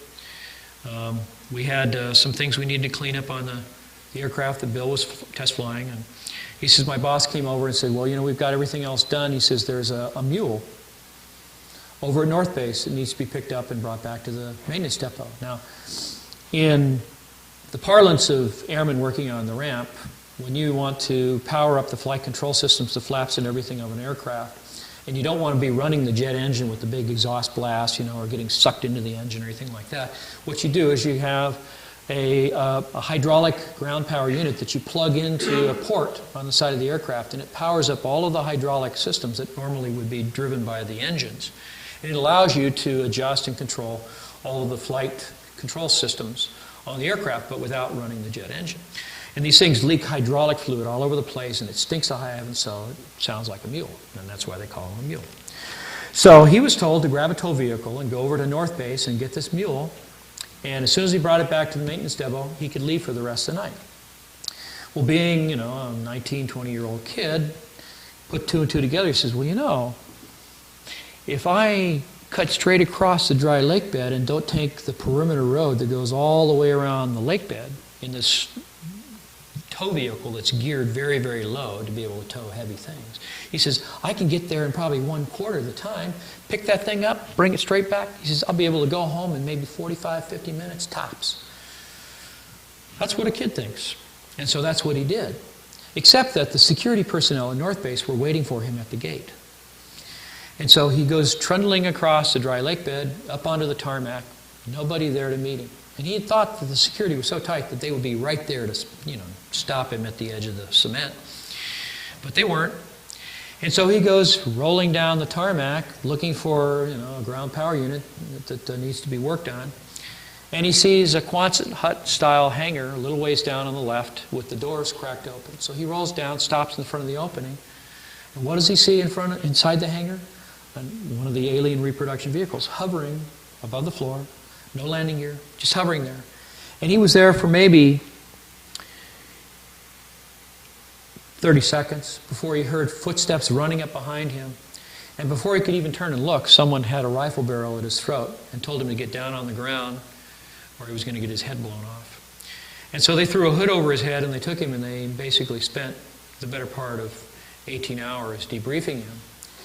And in the process, realized that what he had seen was so secret that there just wasn't any way that they could keep him as a lowly crew chief and expect him to keep his mouth shut. So they gave him much more responsibility. They moved him up into, I think it was called the Air Intelligence Agency, working with these boring black boxes that I told you about. But anyway, in the process of debriefing him, they told him even more about this craft than he was able to find out on his own. They told him that the upper and the lower crew sections, crew compartment, let me just go back to this real quick here. Forgive me again.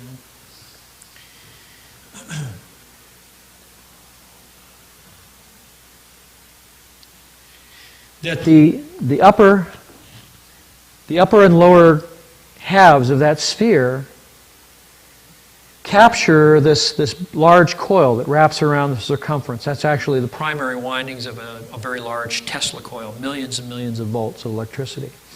But you can kind of see the flanges if you look at it, like right here and right there. You can see where the top and the bottom halves come together, and they actually capture and hold that ring.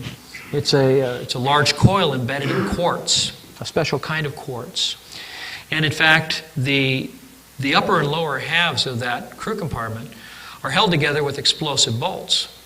And that in the event of a failure of the system and they have to eject, the top half of the crew compartment blows away, taking that central column, or I should say the outer sheath of that central column, with it. And because it's made of an entirely composite material, it can actually act as a rudimentary reentry shield as they come back through the atmosphere from low Earth orbit or whatever. And then one by one, the ejection seats ride the bottom half of that column drops away along with the flywheel, or what looks like a floor below the ejection seats there. And the ejection seats fire off of a set of rails that point straight down as this thing begins to descend through the atmosphere. And then they can deploy a parachute and so forth like that. But these are some of the things that he was told that he was never able to see on his own. Of course, he shared those with me. Now, let's see. Now, as time has gone on, and I've tried to figure out how the system works, there are a lot of technicalities and information that I could share with you that would probably be kind of boring in terms of the detail and what it really means. But basically, this is a system that produces a tremendous amount of electricity. And one always comes back to the question of how can these things accelerate from a standing stop and disappear like they've been fired out of a cannon? How can they be doing 9, 10, 12,000 miles an hour through the air, making right-angle turns, and no sonic boom? I mean, how is that possible?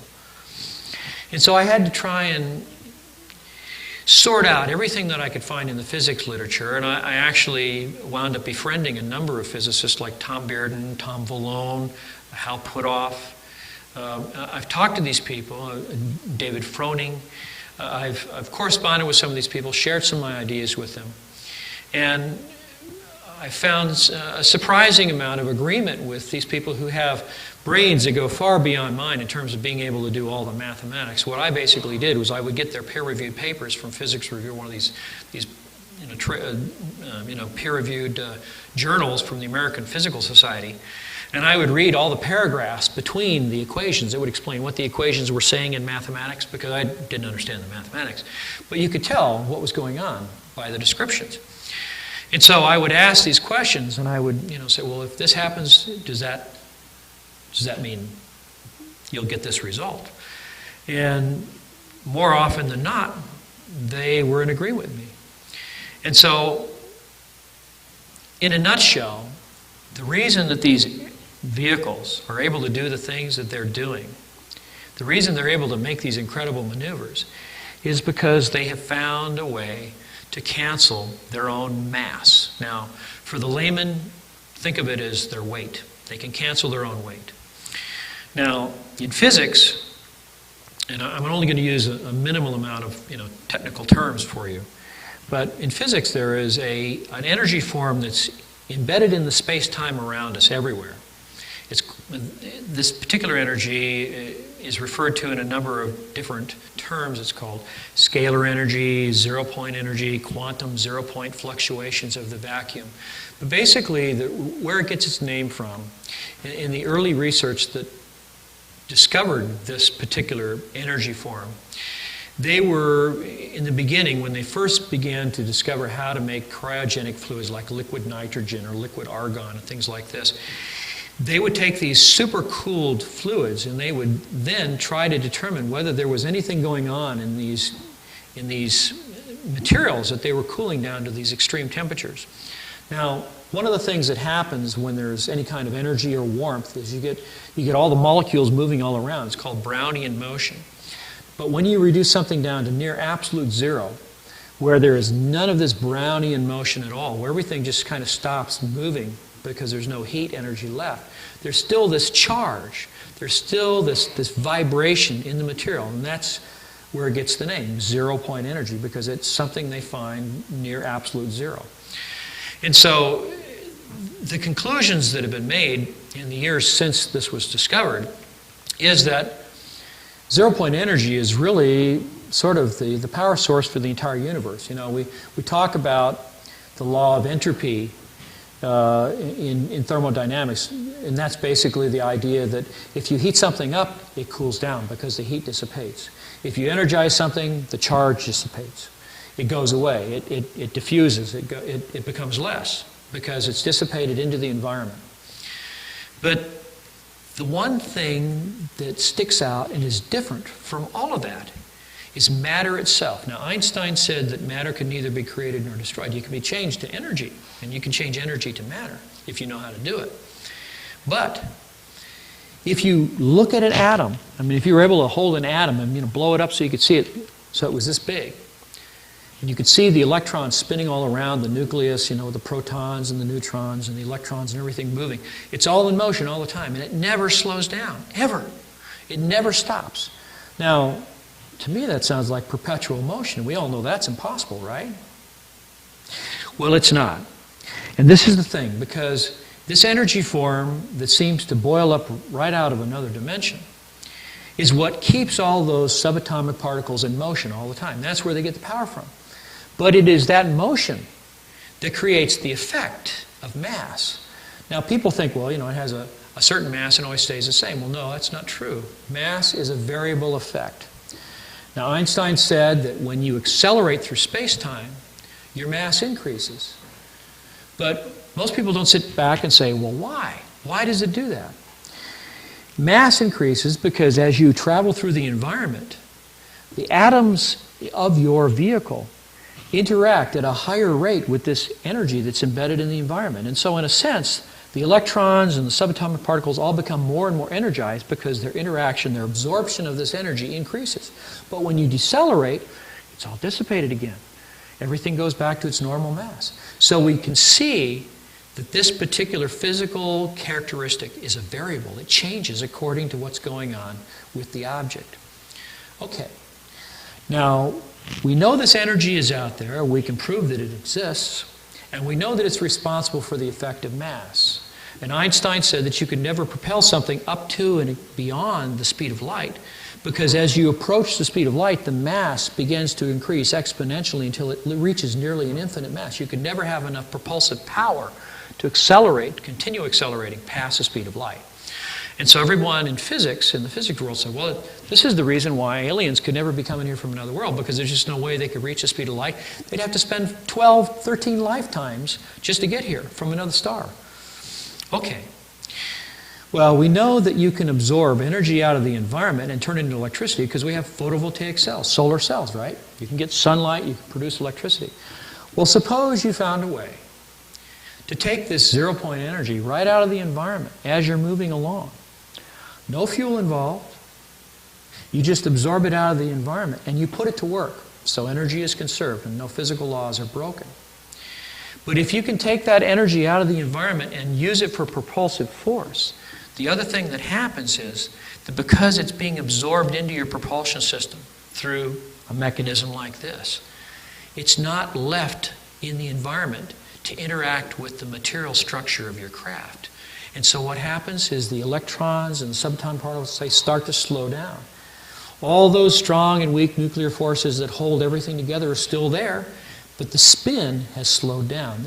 In a sense, the material structure of the atom, the atoms throughout the entire vehicle, are slightly de-energized, as though the atoms were experiencing deceleration. But what's happening? You're using this energy to go faster. But the beauty of this is that as you go faster and faster, it means you have more and more of the energy you can draw from. And as you're doing so, the relative mass, the relative weight of your vehicle is being reduced further and further and further. So you're getting lighter and lighter the faster you go, and you have more and more energy to keep propelling yourself. And so in the end, what happens is you have a way of breaking the light speed barrier because you don't have to worry about anything growing in its mass, in the level of mass that it has. Now, this is how I kind of explained it in my own mind, not having the ability to do all the physics equations.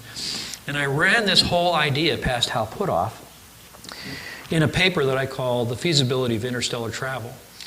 And he sent me back a message saying that he felt that it was a tour de force on how this might be possible. So I went the next step, and I said, okay, well, if that's true, if you can demass or mass cancel an object so that it has none of the effects of mass, that means that there aren't any g-forces.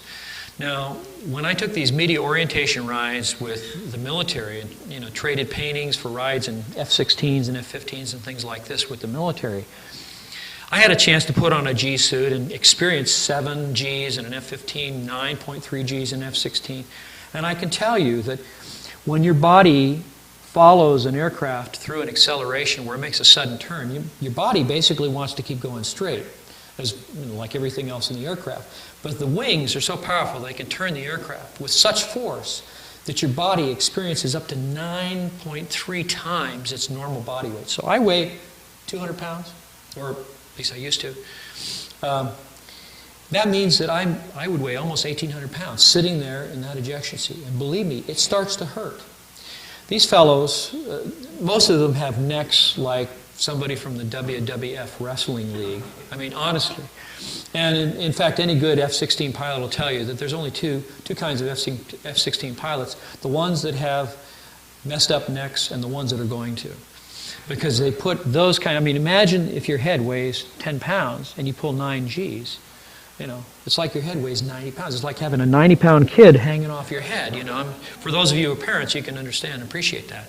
So I had the ability to experience this kind of thing, and I can tell you that the idea of making right-angle turns at 9,000 miles an hour, and I've personally seen this right here in Southern California. In fact, that particular sighting was 2 days after this event that occurred with the dogs howling and not being able to move. 2 days later, on the 13th, I was out on a date with my sweetheart. And just to give you an idea of how understanding she is, our anniversary was actually on December 11th, the night that I spent over at this abductee's house. And so 2 days later, we go out to celebrate this anniversary. And we leave the Ontario airport, the Red Line Inn where we had originally met, and we go up and we're sitting at the light on the overcrossing of I-10, which I think might be Vineyard Avenue, I'm not sure. But anyway, we're sitting at the light. It's a full moon. We're facing north, so you can see Mount Baldy, and it's, because it's December, there's snow on all the mountains, so everything's very clear, even though it's dark. And right in the middle of just sitting there at the light, this brilliant bluish white bulb of light zips in from the southeast, drops down in front of the mountains, makes a right-angle turn, goes about 5 miles west, then makes another right-angle turn and goes up through Chaco Canyon, which goes right up near Mount Baldy. And this all happened in like a second and a half. And it was, a couple of days later, I went and I measured the distances, and I figured that according to how fast this occurred and the distance traveled, it had to be somewhere between 7,000 and 9,000 miles an hour. No sound, absolutely silent. And it was flawless. I mean, there was never a moment where it slowed down or anything, just like that. And wouldn't you know it, I look over and say, "Did you see that? Did you see that?" And she's right in the middle of a yawn and missed the whole thing. The one time that I could have proved that my passion, and she's yawning and missed it. So, and that's probably happened to some of you too. I mean, you have these observations and you see these startling and unusual things, and then you look to someone to kind of validate your sighting, and you find that they were either asleep or yawning or, taking a drink. Anyhow, over the years, I've had occasion to talk to a number of different people, scientists who've seen things, military people who've seen things. In fact, probably one of the most startling sightings of any that I've encountered was I went to the El Toro Marine Corps Air Station over here before it closed. I think it was one of the last major air shows they had in the early 1990s. And they had flown in this beautiful B-24 Liberator from the Second World War, and they'd polished the aluminum. It was the most, if you like World War II aircraft, this had to be one of the most beautiful restorations I've ever seen in my life. And they had a cordon around it, and I'm standing there looking at this plane, and I'm just grinning from ear to ear. And I look over, and standing next to me is this gentleman who's probably 65, 70 years old, and he's grinning just like I am. And I said, boy, she's a beaut, isn't she? He says, yeah. I said, man, you know, those were the days, huh? And he says, yeah. He says, I started my flying career in one of these. I said, really? So you were in World War II? He says, yeah, Pacific Theater. And he says, in fact, he says, I ended my flying career in the Pacific Theater during the Vietnam War, flying in a B-52. I said, really? What were you, pilot, navigator? He says, no, he said, he was a navigator. And I said, well, you know, this is wonderful. The B-52s are great, I mean, but that's really old technology. I mean, the stuff they've got now, I said, you wouldn't believe. I mean, I heard stories about things flying around over in the Persian Gulf. You wouldn't believe. He says, oh, yeah, I would. I said, what? I said, what are you getting at? He says, well, he said, I don't know if I can talk about it. And he looked all around. He says, the FBI's been after me for years. And I said, what are you talking about? I said, did you have a sighting? And he says, yeah, but he said, it's beyond anything you can imagine. And I said, well, tell me. So I told him a little bit about what I knew to kind of relax him a little bit, so he knew that I was kind of on the same level with him. And he says, well, we were over in Vietnam, and our plane got hit with some shrapnel from a surface-to-air missile from North Vietnam. And he says, we had to fly over to Guam for repairs. And he says, we were over there for 2 weeks while they patched up the bird. He says, we were on our way back to a base, I think he said in Cambodia, someplace. I don't remember where the base was. He said they were flying across the Pacific, southwestern Pacific, in the middle of the night, 1 o'clock in the morning, full moon. Seemed like that's a common element in some of these stories. But he says they were flying along, and he was just sort of checking out the parameters of the aircraft, making sure they were on course. And all of a sudden, somebody up in the pilot's compartment says, what the hell is that? He says, hey, come on up here, you get a look at this. So they all go up to the flight deck and look out the left side of the aircraft. And he said, here was this flying saucer pacing us. And he said, conservatively, it had to be between 1/4 of a mile and 1/2 mile in diameter. I said, well, how could you tell? And he says, well, because the B-52 is shielded against electromagnetic pulses created by nuclear explosions when there's an actual, nuclear war. He says, our electronics weren't affected by this. He said, so we could fly in really close. We got to fly all around this thing. And he says, none of our systems were affected by this thing. And I said, but how did you figure out how big it was? He says, well, he said, there was a dome on the top of it, a cupola kind of thing. And he says, we could count the number of stories because it was translucent like a glowing piece of lucite. And he says, you could see the silhouettes of all the little floors, and you could see little guys walking around with, the big heads and stuff, sitting at desks and doing stuff and working on things. And he says, we counted the floors, and there were 27 floors. So he says, we had an idea that it's a pretty big plane, or pretty big craft. But he described some of the other features. He said, basically, your typical lenticular disc.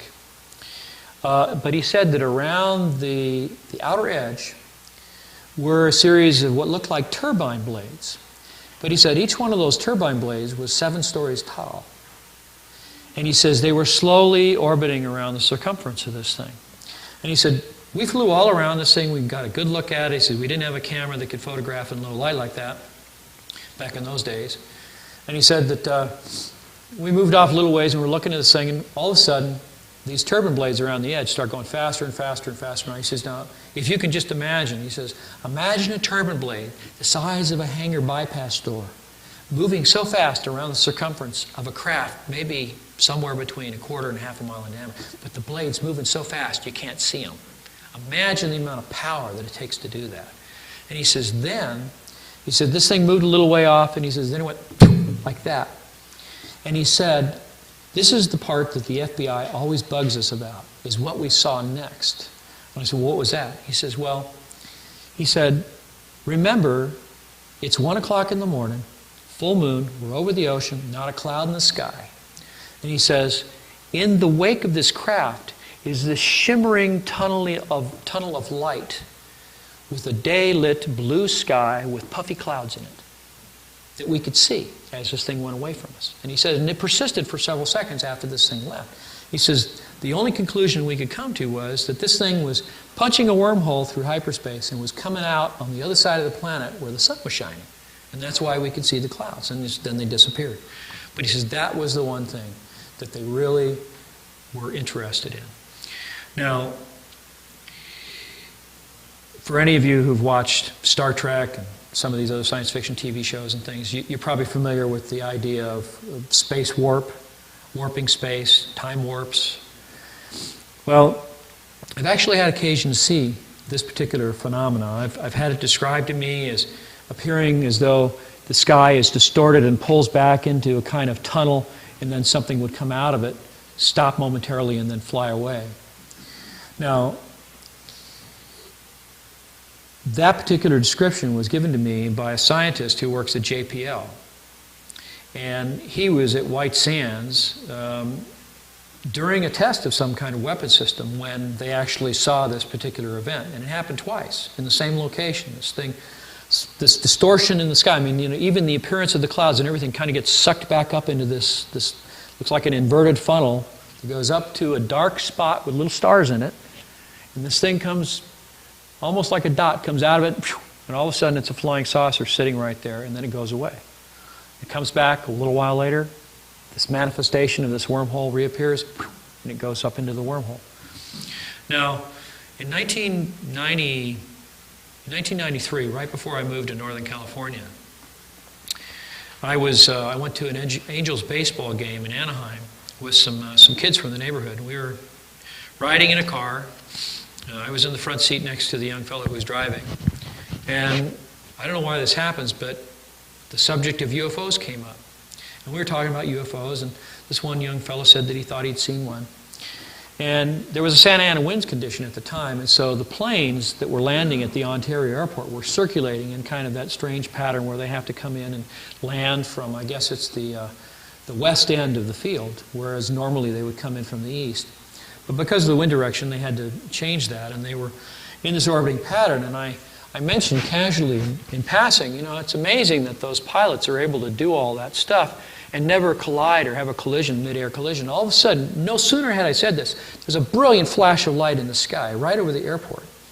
And out of that brilliant flash comes this glowing ball of light that got bigger and bigger and bigger as it descended. And I thought, oh my God, there's been a crash.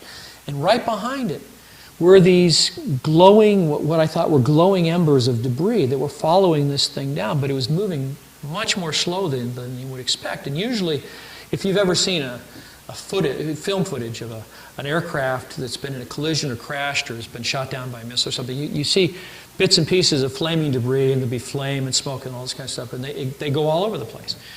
But what was unusual about this event was that all of these glowing objects that were behind this thing that materialized in the sky were like parallel lines that moved without changing in position to one another. They were like parallel lines that all moved together in unison with this thing. Some of them were thick line weights, some were pencil thin, some were really quite large, but they were all sort of a golden yellow color. And they all sort of emerged from this one point in the sky. It was almost like there was an opening, and these things came out of the opening. I mean, one minute it's not there, the next minute it sort of just comes right out of it. And I was looking at this for the longest time, and I was trying to figure out what did I just see? This thing descends behind a distant hill. And then I remembered that there is this nature preserve south, I believe it's southwest of the Chino airfield. And they keep the place all closed up at night. They don't allow any people driving through there. It's all closed off to the public after dark. And that's exactly where this thing came down. And I had heard that there had been sightings in the area. So then I thought, well, maybe this was a UFO. And then when I thought of all of the other facts that had come to me over the years, it occurred to me that what I was seeing was an object that was just emerging from hyperspace. Because it was dark, I didn't see the distortion of the cloud and the skies and so forth. But then I had to try and explain, why are these parallel lines behind it? Now, if you remember the first Star Wars film, if you've ever seen a film like that, where they talk about making the jump to hyperspace, and they go off into this point in the sky where they begin to exceed the speed of light, you see all of the stars begin to become these long streaming lines that all radiate from the point that they're traveling towards. And they all become really bright, brilliant white. Well, if you know anything about the Doppler effect and you know about light, one of the reasons they think that the universe is expanding is because the stars that are out there seem to be moving away from us, and when they do, the light frequency shifts towards the red. It's called the red shift. Okay, well, if you're traveling from a distant spot in the universe and you pop out of hyperspace in the Earth's atmosphere, and there's this same tunneling effect like the Navigator or the B-52 talked about, then it seemed like a perfect explanation to me that what I was seeing was a number of stars that the images had been streaked, just like at the initiation of the process, so also at the tail end of it. And the reason that the white light of the stars is a golden color is because it's red shifted towards a different frequency. And that's why all of these lines that I saw moved in unison as this thing descended. I mean, they did not change in relative position to one another at all. And that was the explanation I came up with. Now, as the years go by, it gets more and more difficult to, drive 800 miles down to Area 51 and hang out on a mountaintop and watch for something. It can chew up a tremendous amount of time, and believe me, I've done my share of that kind of stuff, as I'm sure some of you have as well. But sometimes you can find stuff right in your own backyard if you just know where to look. And part of making that happen, part of that process is being able to discern the difference between a conventional aircraft and something that's really unusual. Now, it's real easy to see a meteor and think, oh, that was a UFO. See how it came down? But usually meteors are very fast and they're very straight. And sometimes they'll even explode into little particles and they'll change color and stuff, and it'll look really fantastic, but it's not a UFO. Sometimes you'll see a satellite moving overhead, or even the International Space Station, which is quite noticeable if you happen to see it passing overhead. It's brilliant, brilliant white. But the real difference is being able to understand what these phenomenon, or what the kind of phenomena these objects produce when they are flying through the air. Now, one of the things that I've noticed more often than not, when one of these objects is moving along at a pretty good clip, is that there will be an ionization trail behind them that will persist for a number of seconds.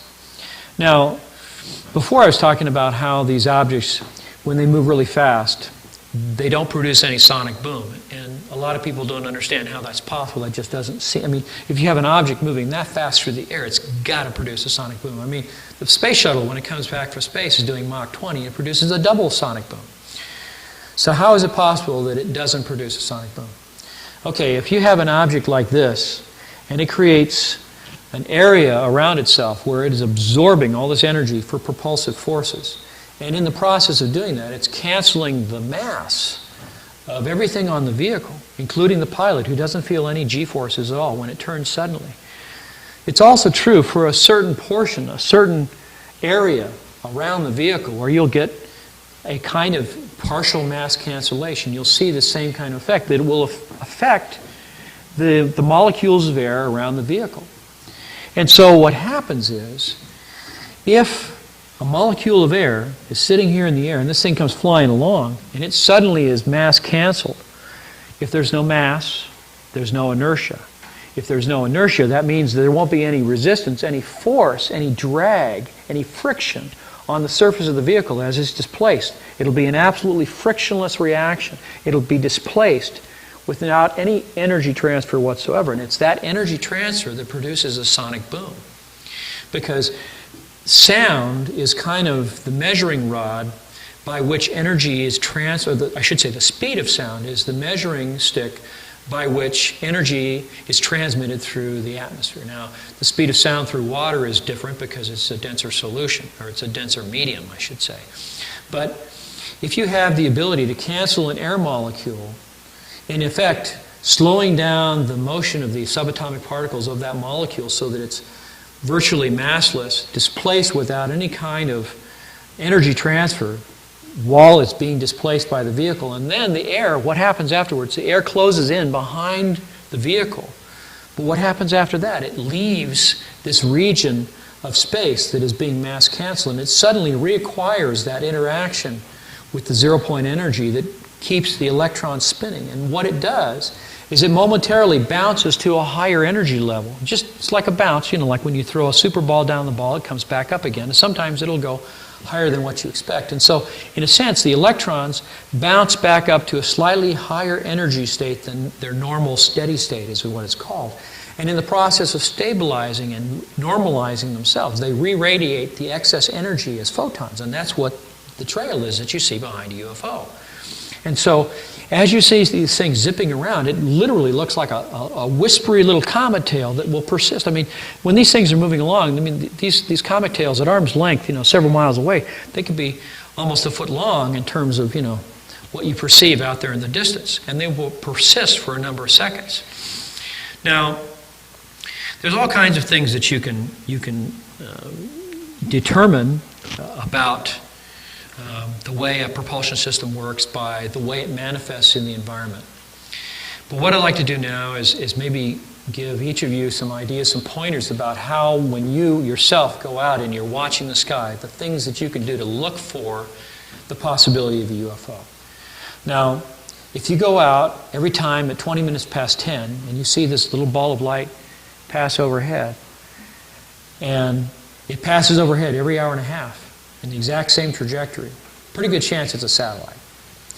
If it, on the other hand, comes rocketing in from an unusual direction and stops before it disappears, you have a pretty good idea that's not a meteor, because meteors never slow down. In fact, they go faster as they come into the atmosphere. Now, if you have an opportunity to bring along some binoculars with you, and this is something I would certainly advocate, when you're making your observations, always look for anything that would indicate that it's a conventional aircraft. There was a UFO watching party up in the high desert one time, and there were a group of people up there. It was off of West 190th Street, near the Tehachapi Mountains, northwest of Mojave, I think it was. Or northwest of Lancaster and Palmdale.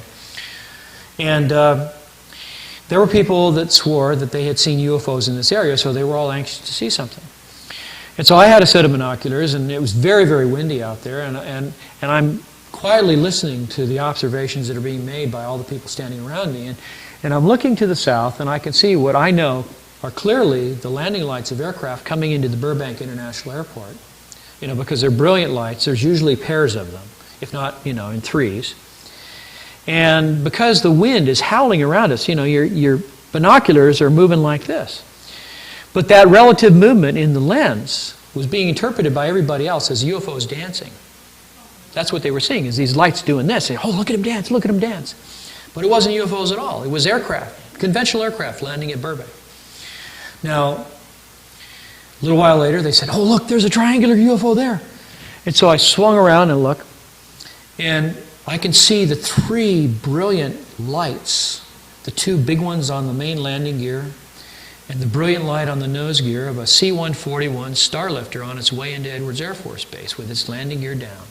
And the way I can tell is because on the right wingtip, because it's going from left to right, from the right wingtip I can see a blue light. But I can also see the lime green formation lights on the tail and on the sides of the body. But nobody else could see that because they didn't know what to look for. So these are the kinds of things that you have to be able to keep in mind when you're out there looking. You have to be objective, you have to be skeptical, you have to look at these things and know whether or not you're seeing something that's conventional. Now, if it's moving very fast, if it's not producing any kind of noise at all and it's making zigzag turns at extremely high speed, there's a pretty good chance that it's something exotic. So that's pretty much everything I have.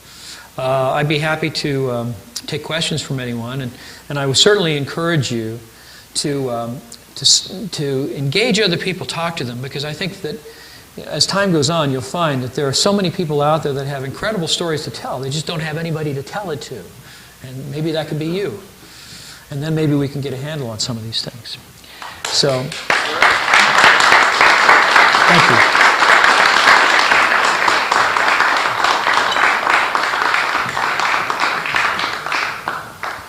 Talk more. Test. Okay, so does anybody have any questions they'd like to ask? But yeah, yeah. So people. I was just wondering why we couldn't see the rest of the pictures that you Oh. whizzed past on the Oh, slide. I'm sorry. Well, actually, the pictures kind of diverted from the main part of the story. I could go through and explain to you what they are if you want it. I don't know if anybody's interested in that, but that was a presentation that was put together by a friend of mine, a good another researcher by the name of Michael Schratt, who came into town and happened to have some of the images that we've exchanged over the years. When we research and we talk about different kinds of advanced technology aircraft, these are some of the things that I've seen or that I've worked on or I've done conceptual artwork on. And so we had a certain commonality, and that, because of the fact that my flight coming into town was delayed for 3 hours, we really didn't have an opportunity to put together a series of images that would sequence with the story in the way that I felt that it needed to be told. And it's no fault of Mike's. It's just that you know, not all of those pictures had anything to do with what I was really intending to talk about, and I'm sorry. Okay. Yes, sir. Yes, you met this man from Northern California. I think it's the Napa area. His name is Ed Beeler or something like that, and his specialty is looking at UFOs through night vision goggles. I've heard of him. I've never met him.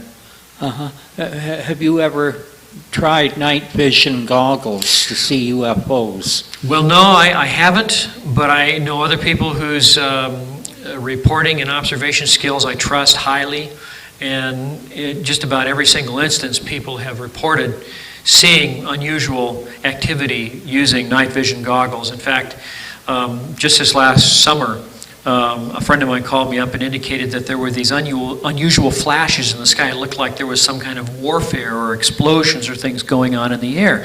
And this was very similar to the stories that were being told by the gentleman that you're referring to. And so I went out and I spent several nights, and I found, and this is another example of where things all start coming together. I had done several appearances on Coast to Coast with Art Bell, and in the wake of those appearances got correspondence from people in Alaska who used to live in my area, some other individuals who live south of Redding in the community of Red Bluff. And these people were all saying the same thing, and none of these people knew one another, and they were all saying that there was a UFO base under Tom's Head Mountain, which is about, I would say, about 70 miles southwest of Redding.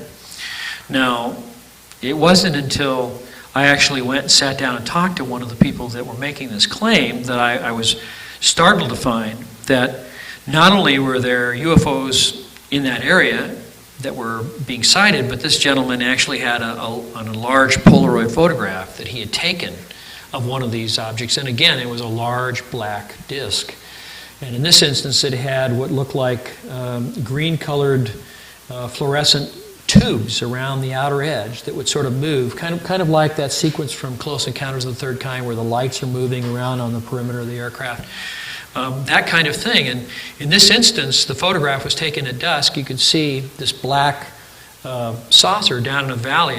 They're looking, this gentleman and his brother, looking down at this vehicle from an overlook. And you can see the pine trees below it that are dwarfed by the size of this craft.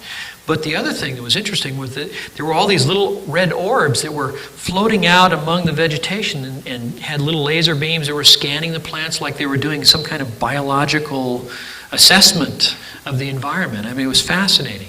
And yet, these events that have been occurring in the sky, these kinds of explosions and things, seem to be a real phenomenon. I don't know what it's caused by, but there is something to it.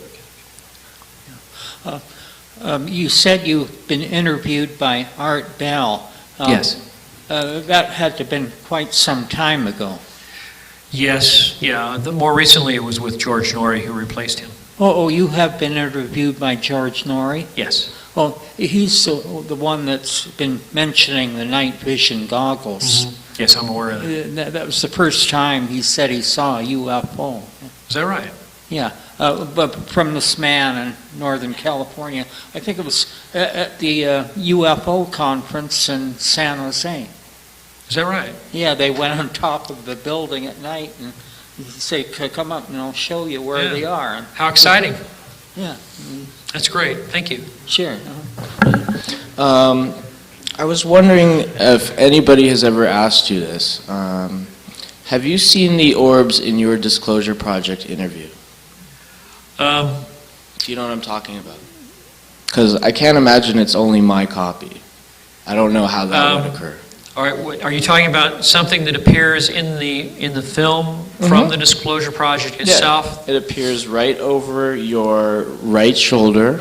It's like I think it was either 2 or 3 objects, those small red and white little orbs.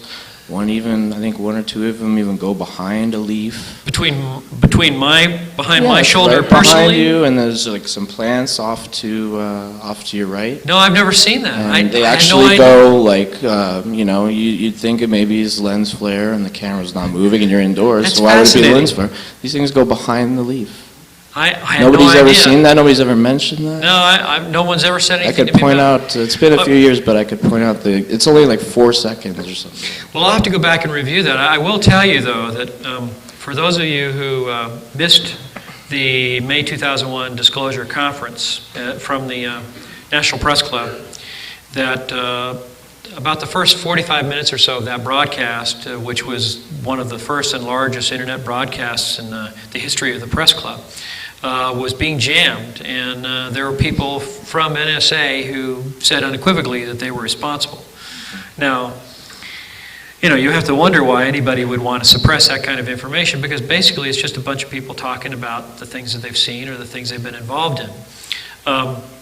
I had a discussion just recently with Dr. Greer because, as you may know, he's got a number of programs. There was, of course, CSETI, and there was a Disclosure Project, and there was also, I think it's called the Orion Project, where they are trying to find a way to exploit this technology for the production of commercial energy, rather than relying on the fossil fuels coming out of the Middle East, which seem to be sponsoring and supporting so much terrorist activity around the world. Find a way to basically tell the Arabs to politely take their oil and do something else with it. Well, in the process of having the discussion with Dr. Greer, he mentioned to me that he was taken aside by some members of this organization that is sometimes known as Majestic 12 or the Majestic Organization or just MAGIC. He was taken aside and told in the most simple terms that there is a conflict within the organization. There's a portion of these people that believe that this information must never be disclosed to the public. But there is a growing and now a larger portion of that same group that feels that without any doubt, because of the way the environment is going, the things that are happening around the world, the polar ice caps melting, for example, that it's absolutely necessary that this information be brought out.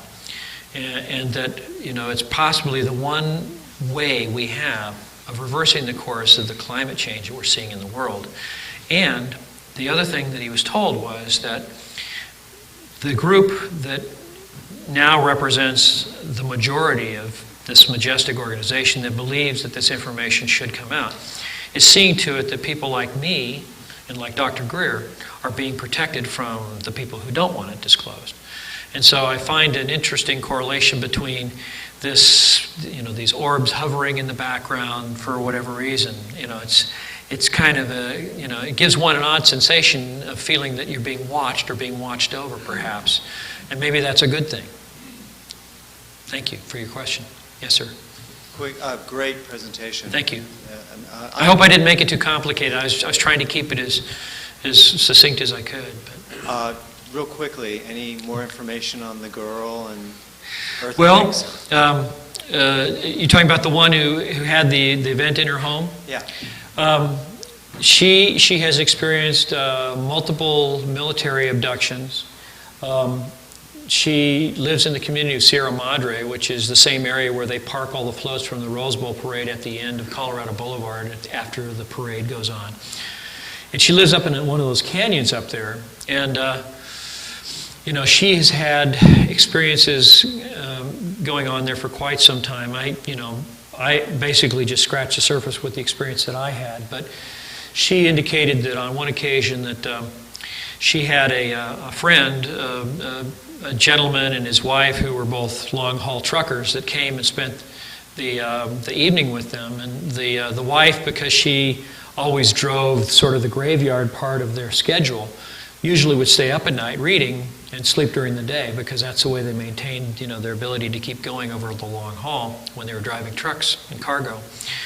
So she's sitting in the living room, in exactly the same room that I was in when this event happened to me. And as she's sitting there reading in this recliner chair, suddenly in the middle of the room, this black panel opens up in the middle of the room, and around it has these segmented lights like white fluorescent bulbs. And this black panel is a strictly two-dimensional black nothingness hovering in the middle of the room. And emerging out of that blackness comes your stereotypical gray, steps out of it, looks over at her, immediately walks over and touches her on the forehead with a clear plastic, what looks like a clear plastic wand. And she's immediately immobilized like I was. So it makes me think that that's maybe what happened to me. I just never saw the wand for whatever reason. But that's just one event.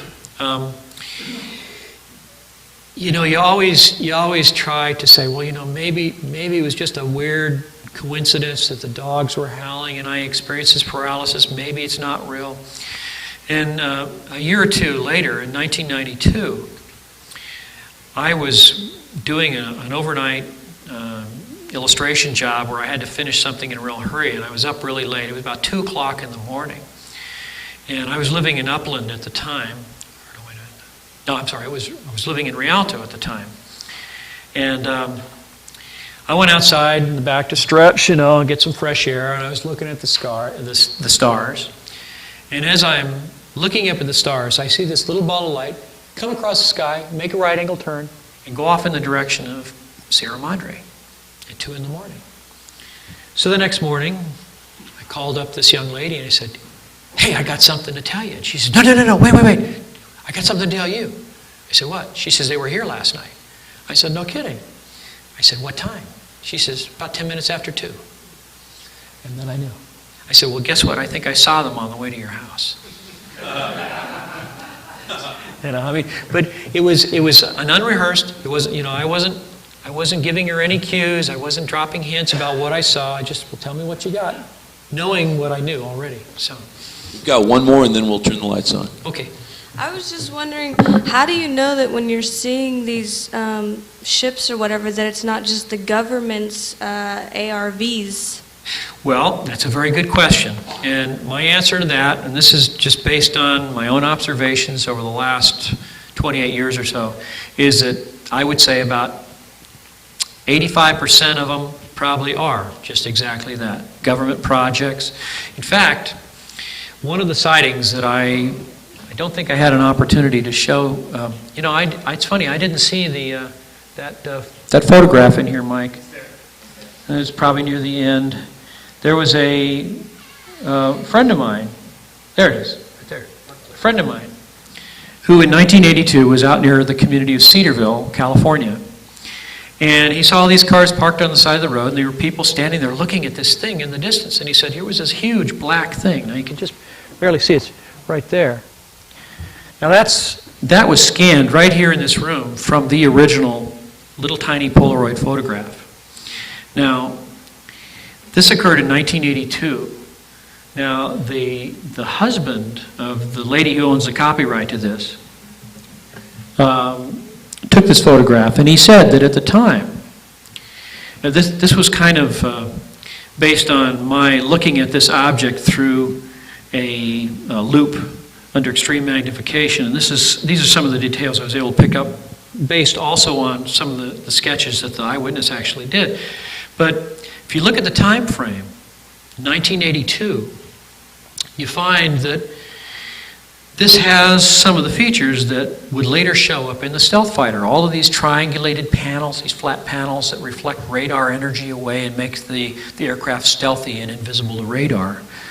And based on some of the descriptions, each of those domes that you see on there kind of looks like the upper half of the alien reproduction vehicle. So maybe, just maybe, this is Lockheed's answer to an advanced technology bomber system, and that it's incorporated something that it's already built into the propulsion system.